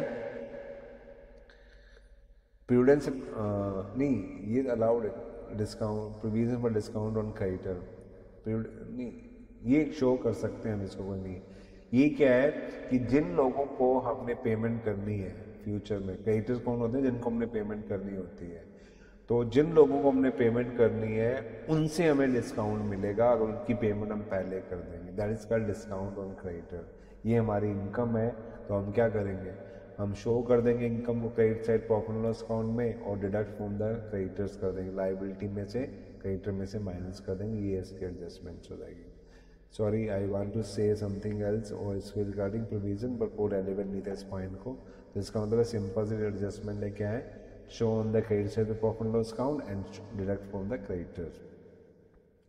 ये कॉमन डेट, ये थोड़े से इंटरेस्टिंग है, ये इंटरेस्टिंग एडजस्टमेंट है और ये नई एडजस्टमेंट है, आपने पहले नहीं की होगी अगर आप बीकॉम ऑनर्स या बीकॉम पास के स्टूडेंट्स हैं। तो चलो इसको पढ़ते हैं, इसके बारे में क्या है यहाँ पे कॉमन डेट का मतलब क्या होता है। देखिए, जब हम बिजनेस कर रहे हैं तो सिचुएशंस क्या हो सकती है कि let's suppose mister Ram is there. अब मिस्टर राम से हम गुड्स ले भी रहे हैं और उसको गुड्स सेल भी कर रहे हैं। तो इसका मतलब है वो हमारा ऐसा कस्टमर है और हम उसके कस्टमर हैं, मतलब हम उसको गुड्स दे भी रहे हैं और उससे गुड्स ले भी रहे हैं।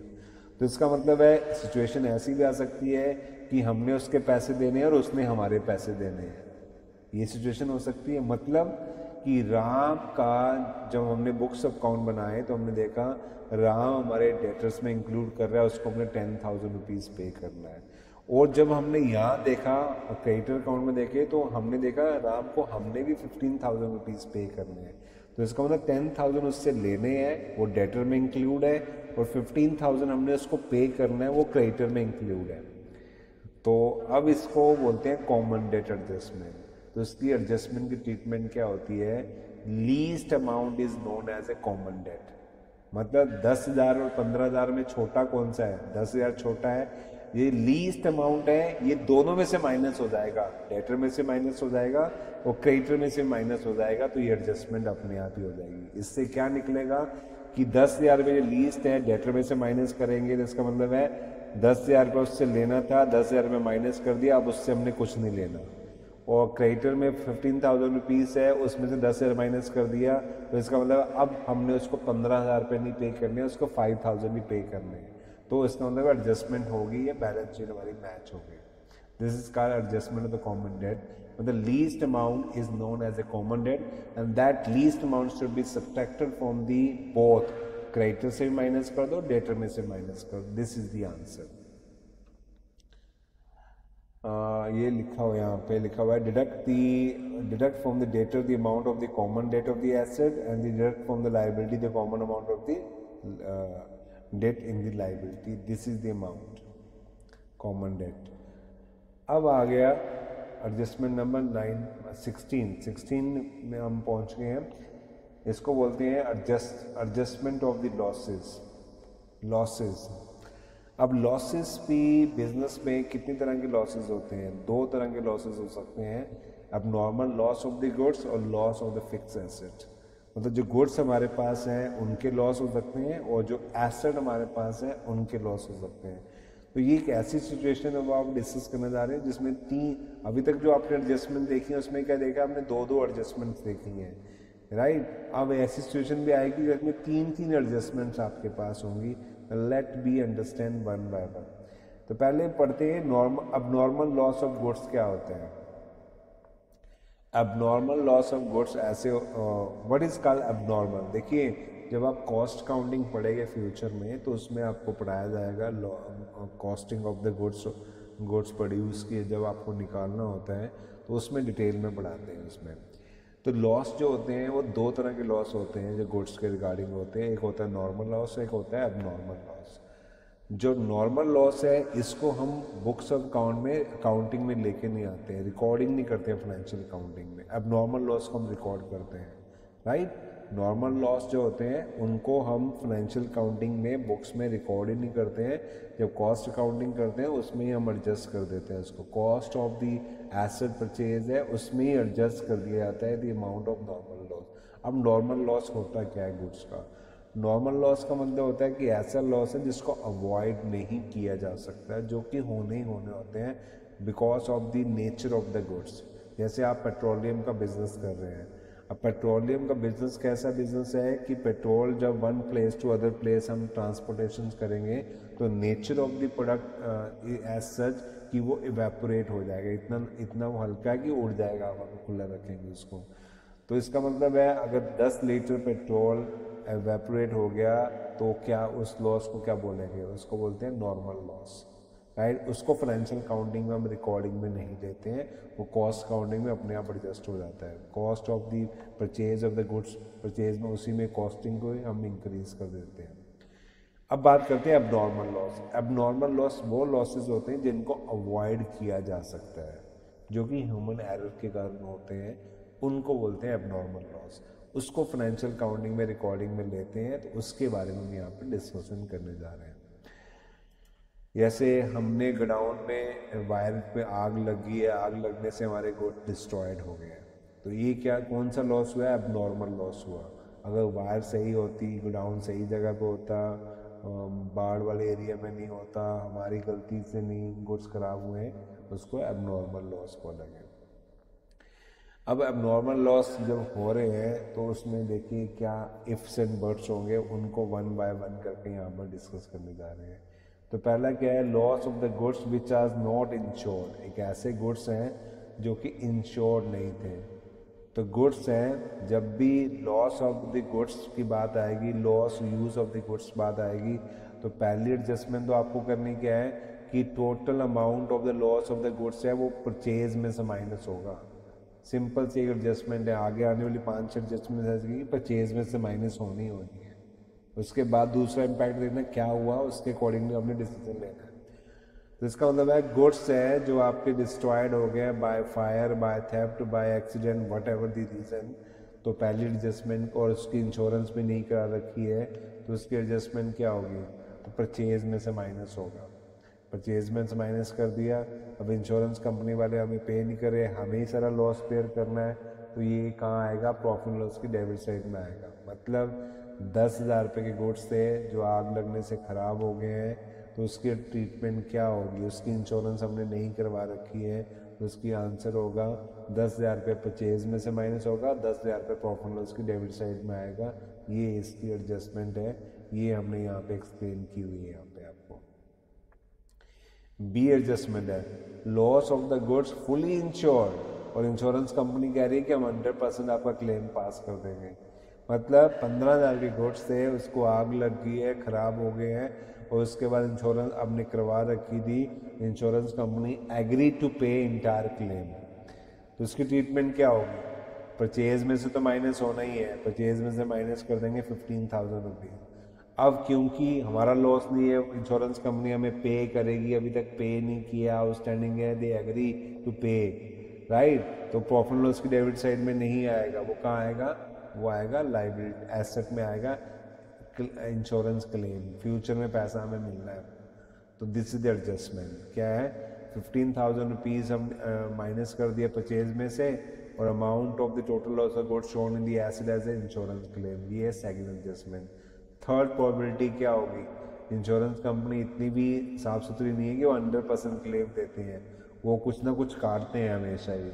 तो ये वो थर्ड सिचुएशन है कि लॉस ऑफ द गुड्स है, डिस्ट्रॉयड बाय फायर है, इंश्योरेंस उनकी करवा रखी है, पर इंश्योरेंस कंपनी क्या पे कर रही है कि हम 90% क्लेम देंगे। मतलब 10,000 के गुड्स थे, इंश्योरेंस कंपनी को बोला ये आग लगने से ख़राब हो गए हैं, तो वो कह रहे हैं हम 9,000 रुपये देंगे, 1,000 रुपये आपको बेयर करना पड़ेगा। ठीक है जी, इस केस में 3 एडजस्टमेंट होगी।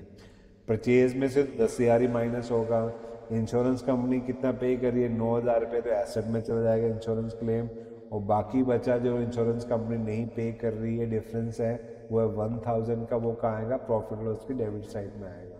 तो इसको प्रॉफिट लॉस की डेबिट साइड में हमने शो कर दिया, 3 एडजस्टमेंट कर दी। 10,000 रुपये परचेज में से माइनस, एसेट में हमने शो कर दिया 9,000 रुपीज़, और प्रॉफिट लॉस की डेबिट साइड में शो कर दिया लॉस बाय फायर 1,000 रुपीज़। ये इसकी एडजस्टमेंट हो जाएगी। इसका मतलब है एडजस्टमेंट नंबर 16 के कितने पार्ट है? 3 पार्ट हैं। ये 1 2 3 एडजस्टमेंट हमने कर ली। अब loss of the fixed asset है। अब लॉस ऑफ फिक्स एसेट है तो यहाँ पे परचेज के बजाय फिक्स एसेट आ गया, फर्नीचर हो गया, बिल्डिंग हो गया, मशीनरी हो गया, ट्रीटमेंट सेम ही रहेगी जो हमने ऊपर सीखी है, सिर्फ परचेज से माइनस करने के बजाय concern furniture, concern fixed asset से एडजस्टमेंट अब करनी है। तो डिस्कस कर लेते हैं वन बाय वन। तो फिक्स एसेट में हम लेते हैं यहाँ पे मान लो machinery, loss of the machinery है नॉट इंश्योर। तो अगर हमने कोई ऐसी मशीनरी है जिसका इंश्योरेंस नहीं करा रखा है, वो ख़राब हो गई है, 50,000 की मशीनरी है, ख़राब हो गई है, राइट, तो उस केस में क्या होगा, amount of the total loss should be deducted from concern fixed asset. वो क्या है, मशीनरी है, मशीनरी में से माइनस कर देंगे और प्रॉफिट लॉस की डेबिट साइड में लॉस शो कर देंगे, ये हमारा हो गया। सेकंड है loss of the fixed asset fully ensure, तो मशीनरी में से माइनस कर देंगे और एसेट में शो कर देंगे इंश्योरेंस क्लेम, प्रॉफिट लॉस की डेबिट साइड में कुछ नहीं जाएगा, हमारा कोई लॉस नहीं है, इंश्योरेंस कंपनी हमें पे करेगी। थर्ड है इंश्योरेंस कंपनी कह रही है कि आई विल पे 90,000, 90% पे करूँगी, 10% आपको बेयर करना है। तो 50,000 का 10% कितना होगा, 5,000, तो 45,000 तो इंश्योरेंस कंपनी पे करेगी, 5,000 हमें बेयर करना है। तो मशीन में से 50,000 माइनस करेंगे, 45,000 एज इंश्योरेंस क्लेम हम एसेट में शो करेंगे और 5,000 प्रॉफिट लॉस की डेबिट साइड में शो करेंगे as a loss on the machinery. ये एडजस्टमेंट होगी इसकी, 3 एडजस्टमेंट हो जाएंगी इसकी। नेक्स्ट है एडजस्टमेंट नंबर 17, क्या लिखा हुआ है इसमें, use of the goods for the charitable purpose as a free sample. तो हमने क्या किया है, चैरिटेबल पर्पस के लिए का गुड्स दे दिए हैं, फ्री सैंपल दे दिए, एडवर्टाइजमेंट कर दिया हमने। तो इसमें क्या होगा, amount of the goods should be deducted from the purchase, purchase में से तो माइनस होना ही है गुड्स का अगर कुछ है तो। दूसरा क्या है, प्रॉफिट लॉस भी डेबिट साइड में शो कर देंगे एज ए एडवर्टाइजमेंट एक्सपेंस और सो एंड सो, जो भी किया हमने। नेक्स्ट है use of the goods, use goods for the personal use, drawing हमने कर ली है। तो पहली क्या होगी, पहली तो परचेज में से माइनस होगी। दूसरा क्या है, ड्राइंग कहाँ शो करते हैं, एसेट में शो करना चाहिए, पर इसको हम क्या करते हैं, हम कैपिटल में से माइनस कर देते हैं। तो इसको पर्सनल यूज़ के लिए जो गुड्स लिए हैं उसको कैपिटल में से माइनस कर देंगे as a drawing in the liability side, ये इसकी एडजस्टमेंट हो जाएगी। अब ये थोड़ी सी एडजस्टमेंट स्टूडेंट को समझ नहीं आती है। Use of the goods for business, what does it mean, it says what. इसको समझने से पहले आपको रेवेन्यू और कैपिटल एक्सपेंडिचर, कैपिटल गुड्स को कैपिटल और रेवेन्यू को समझना पड़ेगा। देखिए गुड्स क्या होते हैं, रेवेन्यू नेचर से होते हैं। अब क्या कर रहे हैं, use of the goods for business, what does it mean, इसका ये मतलब है कि आपने रेवेन्यू एक्सपेंडिचर को कैपिटलाइज आप करने जा रहे हो, that is called use of goods as a business. Example से समझिए, आपका फर्नीचर का बिजनेस है, आपके पास हज़ारों चेयर हैं, आप चेयर मैन्युफैक्चरिंग करते हो और उसको मार्केट में सेल करते हो। तो वो जो चेयर है वो आपके लिए क्या है, रॉ मटेरियल है, वो आपके लिए क्या है, इन्वेंट्री है, वो आपके लिए क्या है, सेल है, परचेज है आपके लिए वो। तो जब आप सेल करने के लिए ग्राउंड में आपने गुड्स रखे हुए हैं तो उसकी एंट्री कहाँ करते हो, ट्रेडिंग अकाउंट में ही करते हो उसकी। बट आपने क्या किया है, 5 चेयरें अपने ऑफिस में रख ली हैं। तो इसका मतलब है वो जो रॉ मटेरियल था या वो आपका जो फिनिश प्रोडक्ट था जो आपने सेल के लिए रखा हुआ था, अब वो गुड्स जो है, वो चेयर जो है, अब वो क्या है, आपके ऑफिस में रहेंगी, तो उनका यूज़ है वो लॉन्गर पीरियड के लिए होगा, मोर देन 1 काउंटिंग पीरियड की उनकी यूटिलिटी हो गई है। तो वो क्या हो गया, आपका एसेट बन गया, वो आपका फर्नीचर क्या बन गया है, आपका लॉन्ग टर्म एसेट बन गया। This is the situation we are talking about, use of goods for business. Business का मतलब है अब हम इसको अपने पास एसेट जनरेट कर रहे हैं, उस एसेट की तरह ट्रीट कर रहे हैं उसको, ये सिचुएशन है। तो इसकी एंट्री क्या होगी, पहले तो परचेज में से माइनस होना है, ये इसकी सिंपल ट्रीटमेंट है। दूसरी क्या है कि अब बिजनेस के लिए यूज़ किया है तो कंसर्न जो एसेट उसमें उसकी वैल्यूएशन ऐड कर दो। तो फर्नीचर ऑलरेडी हमारे पास होगा एसेट में, तो चेयर 5 और आ गई है, तो उस एसेट में, उस फर्नीचर में उनकी कॉस्ट ऐड कर दो, कंसर्न एसेट में उसको ऐड कर दो। This is the treatment for this, right. तो अब बात करते हैं, नेक्स्ट है एडजस्टमेंट नंबर 20। वो किसके रिगार्डिंग है, डेफर्ड रेवेन्यू एक्सपेंडिचर।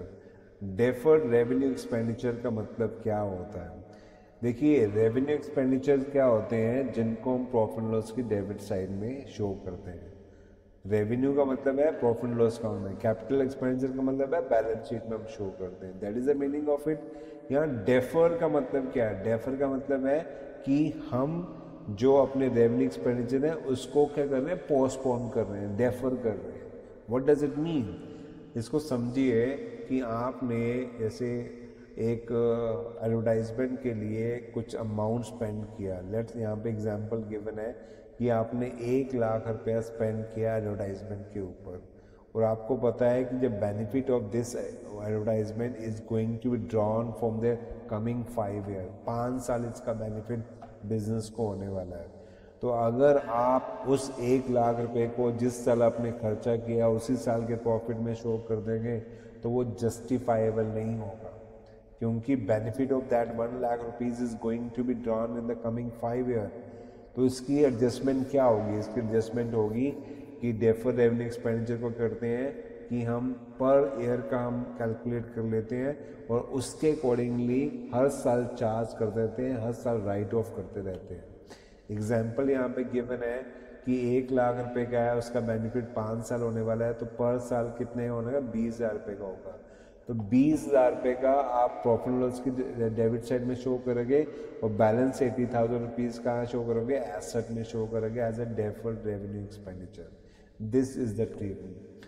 इसमें एग्जामिनर आपको कंफ्यूज कर सकता है। मान लो आप 2025 की काउंटिंग कर रहे हैं और जो डेफर्ड रेवेन्यू एक्सपेंडिचर है 1 लाख रुपीज़ आपने स्पेंड किया था 3 साल पहले, आज ये 4th ईयर है। तो अगर ये 4th ईयर है तो आप ये बताइए कि 3 साल आपने 20-20 हज़ार के 60,000 रुपये तो प्रॉफिट लॉस की डेबिट साइड में हमने राइट ऑफ कर रखा हुआ है। अब बैलेंस शीट में कितना बचा होगा? बैलेंस शीट में 40,000 बचा होगा। उस 40,000 में से माइनस करोगे करंट ईयर का जो हमने शेयर है जो राइट ऑफ करना है, तो 40 में से 20,000 माइनस करोगे तो प्रॉफिट लॉस की डेबिट साइड में जाएगा और बैलेंस जो है वो नेक्स्ट ईयर का जो 5th ईयर का शेयर है वो बैलेंस शीट के एसेट में पड़ा रहेगा as a deferred revenue expenditure. तो ये देख लेना एग्जामिनर किस तरह से इसको आपको क्वेश्चन सिचुएशन देता है आपको। This is the treatment of the deferred revenue expenditure. Next है कमीशन टू द मैनेजर और the commission to the salesman based on the net profit. तो ये बिफोर चार्जिंग और आफ्टर चार्जिंग कमीशन वाला point यहाँ डिस्कस करने जा रहे हैं।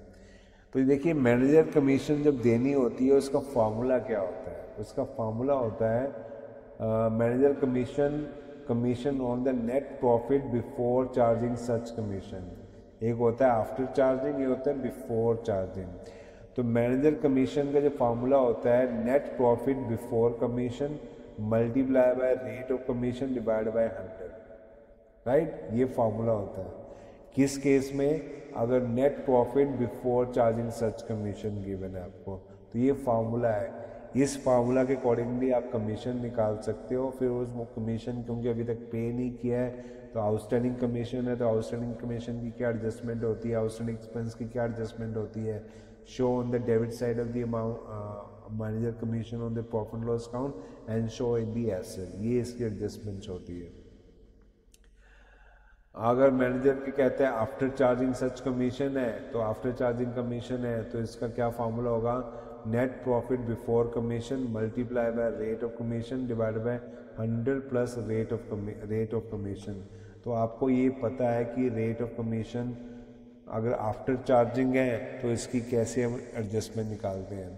तो देखिए, ये जो नेट प्रॉफिट बिफोर कमीशन है ये कैसे निकलता है, क्योंकि इसी फिगर के ऊपर आपने कमीशन निकालनी होती है। अब ये निकलता कैसे, ये आपको पता होना चाहिए। ये हम कैसे निकालते हैं? हम क्या करेंगे, ये वाली एडजस्टमेंट सबसे लास्ट में एडजस्टमेंट करते हैं। तो हम ट्रेडिंग अकाउंट बनाते हैं, प्रॉफिट लॉस अकाउंट बनाते हैं, ट्रेडिंग से हम जीपी निकालते हैं, जीपी को हम ट्रांसफ़र करते हैं प्रॉफिट लॉस अकाउंट में, प्रॉफिट लॉस अकाउंट में ट्रांसफ़र करने के बाद फिर हम क्रेडिट साइड को टोटल करते हैं प्रॉफिट लॉस अकाउंट का, उसमें से डेबिट आइटम को माइनस करते हैं। अगर डेबिट साइड में वो कुछ आया, कुछ बचा, तो उसको बोलते हैं नेट प्रॉफिट बिफोर कमीशन, क्योंकि अभी तक कमीशन पे नहीं की है। तो क्या बचा? Net profit before commission. तो अगर एग्जामिनर कह रहा है बिफोर कमीशन ही आपको 10% कमीशन देनी है, तो जो चीज़ आप निकाल के लाए वही तो आपके पास आया है। तो इस केस में क्या होगा, इनटू रेट बाय 100 कर दोगे, कोई डाउट नहीं है, आराम से कर दोगे, क्योंकि आपके पास है क्या, नेट प्रॉफिट बिफोर कमीशन आपके पास है। अभी तक उसमें से कमीशन माइनस नहीं की है, राइट। तो इसका सिंपल आप है, सिंपल जैसे कमीशन परसेंटाइल करते वैसे परसेंटाइल करके आप निकाल लोगे मैनेजर की कमीशन। वो जो अमाउंट आएगा उसको कहाँ शो करना है, प्रॉफिट लॉस की डेबिट साइड में शो करना है और लाइबिलिटी में शो करना है। आफ्टर चार्जिंग कमीशन का मतलब क्या हो गया कि आपने जो प्रॉफिट लॉस की काउंट क्रेडिट साइड को ऐड करके और सारी आइटम्स को माइनस करने के बाद जो अमाउंट निकाला है उसको क्या बोलते हैं, बिफोर कमीशन। पर आपको एग्जामिनर क्या कह रहा है, आफ्टर चार्जिंग कमीशन आपको निकालनी है। तो आफ्टर चार्जिंग निकालने के लिए आप क्या करोगे, तो ये फार्मूला में थोड़ा सा चेंज कर दोगे। मैनेजर कमीशन कैसे आएगी, ऐसे आएगी, manager commission is equal to net profit before commission multiply rate of commission divided by 100 plus rate of commission. तो इसको सॉल्व करोगे तो manager commission after charging commission आ जाएगी। वो जो अमाउंट आएगा प्रॉफिट लॉस की डेबिट साइड में आ जाएगा और वो अमाउंट आएगा लाइबिलिटी में आ जाएगा। उसके बाद नेट प्रॉफिट आपका निकलेगा। तो इसकी ये एडजस्टमेंट यहाँ पे बताई गई है आपको। डेबिट साइड की प्रॉफिट लॉस की डेबिट साइड में शो करना है as a outstanding manager commission. अभी तक हमने पे नहीं किए इसीलिए तो नीचे एडजस्टमेंट में गिवन है। और दूसरा है कि show in the liability as a outstanding manager commission. ये हो गया। अब नेक्स्ट हम जो पढ़ने जा रहे हैं, एडजस्टमेंट नंबर कहने को तो 22 है, पर पार्ट में करने के बाद अभी तक 30-35 एडजस्टमेंट्स हमारी हो चुकी हैं। तो अब हम क्या एडजस्टमेंट पढ़ने जा रहे हैं, देखो हेडिंग कितनी इंटरेस्टिंग है यहाँ पे। और एक आधी एडजस्टमेंट इस हेडिंग में से जरूर आती है, वो क्या है, capital expenditure treated as a revenue expenditure और वाइस वर्सा। मतलब हमारे अकाउंटेंट ने गलती से क्या कर दिया है, गलती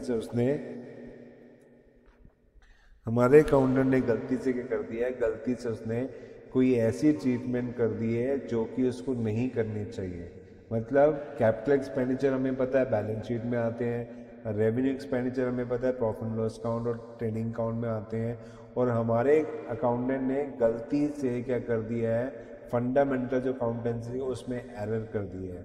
तो उस तरह के सिचुएशन को कैसे हैंडल किया जाएगा, उसके लिए 1 बाय 1 करके हम सिचुएशंस पढ़ते हैं। तो पहले है सिचुएशन नंबर 1 है, कहते हैं wages include amount spent on the installation of the new machinery will be adjusted as explain below. अब ये देखिए क्या गलती हुई है।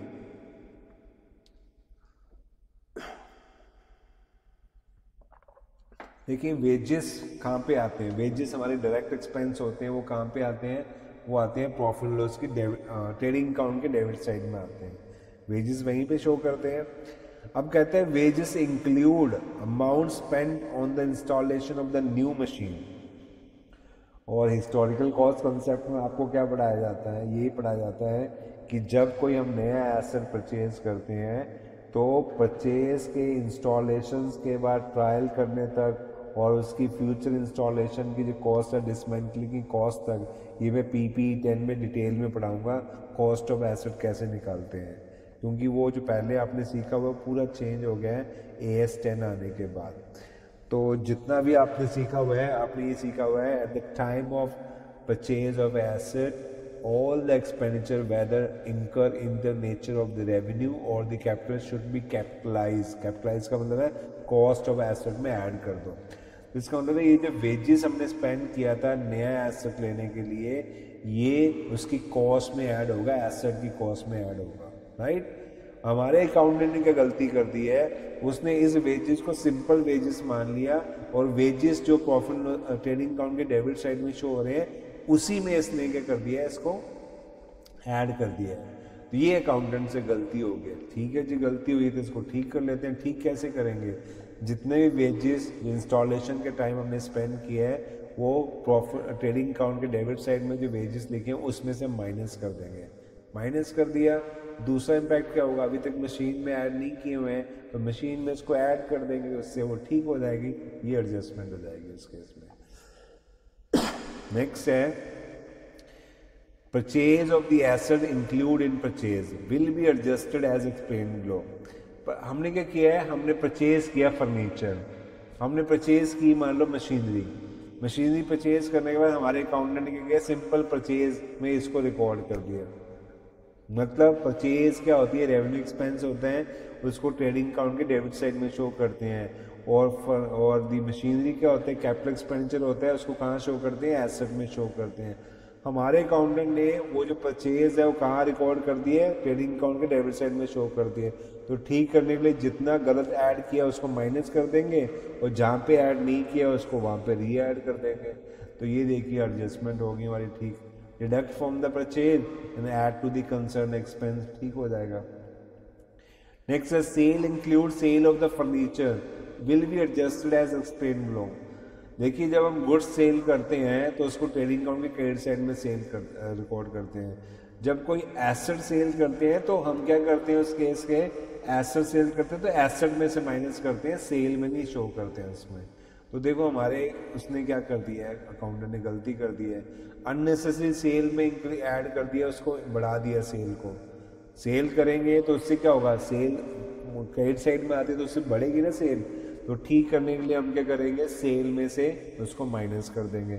और अभी तक क्योंकि फर्नीचर में से माइनस नहीं किया होता, फर्नीचर में से हम उसको माइनस कर देंगे, उसको ये एडजस्टमेंट हो जाएगी। नेक्स्ट है repair include the expenditure made on the construction of the new cycle stand cycle stand shed will be adjusted as explain below. हमने क्या किया, एक साइकिल स्टैंड शेड बनाया। जब शेड बनाएंगे तो उस समय क्या होगा, एडिशन टू द बिल्डिंग होगा ना, वो एसेट जो शेड बनाया है वो लॉन्गर पीरियड के लिए रिटर्न देगा एंटिटी को। तो उस केस में वो क्या है, एडिशन टू द बिल्डिंग है। पर हमारे अकाउंटेंट ने गलती से कर दिया, उसको रिपेयर में शो कर दिया, प्रॉफिट एंड लॉस की डेबिट साइड में शो कर दिया। तो ये उससे गलती हो गई है। तो इस गलती को रेक्टिफाई करने के लिए हम क्या करेंगे, डिडक्ट फ्रॉम द रिपेयर कर देंगे। अननेसेसरी उसने क्या किया है, प्रॉफिट एंड लॉस की डेबिट साइड में शो किया हुआ एक्सपेंस, तो ठीक करने के लिए वहां से माइनस कर देंगे। और बिल्डिंग में अभी तक ऐड नहीं किया है तो ऐड टू द बिल्डिंग हो जाएगा। अब इस तरह की सिचुएशन में ना ये चीज बहुत इंपॉर्टेंट है, जो मैं नोट लिखा हुआ है, ये नोट के इंपॉर्टेंट देखो क्या है। ये क्या सिचुएशन है कि आपके पास एसेट है और दूसरा एसेट, उस एसेट पे आपने डेप्रिसिएशन चार्ज करना है, और ये वो एसेट है जो प्रीवियस ईयर का यहाँ बुक्स में कैरी फॉरवर्ड हो रहा है, और आपने करंट ईयर में एसेट परचेज किया है।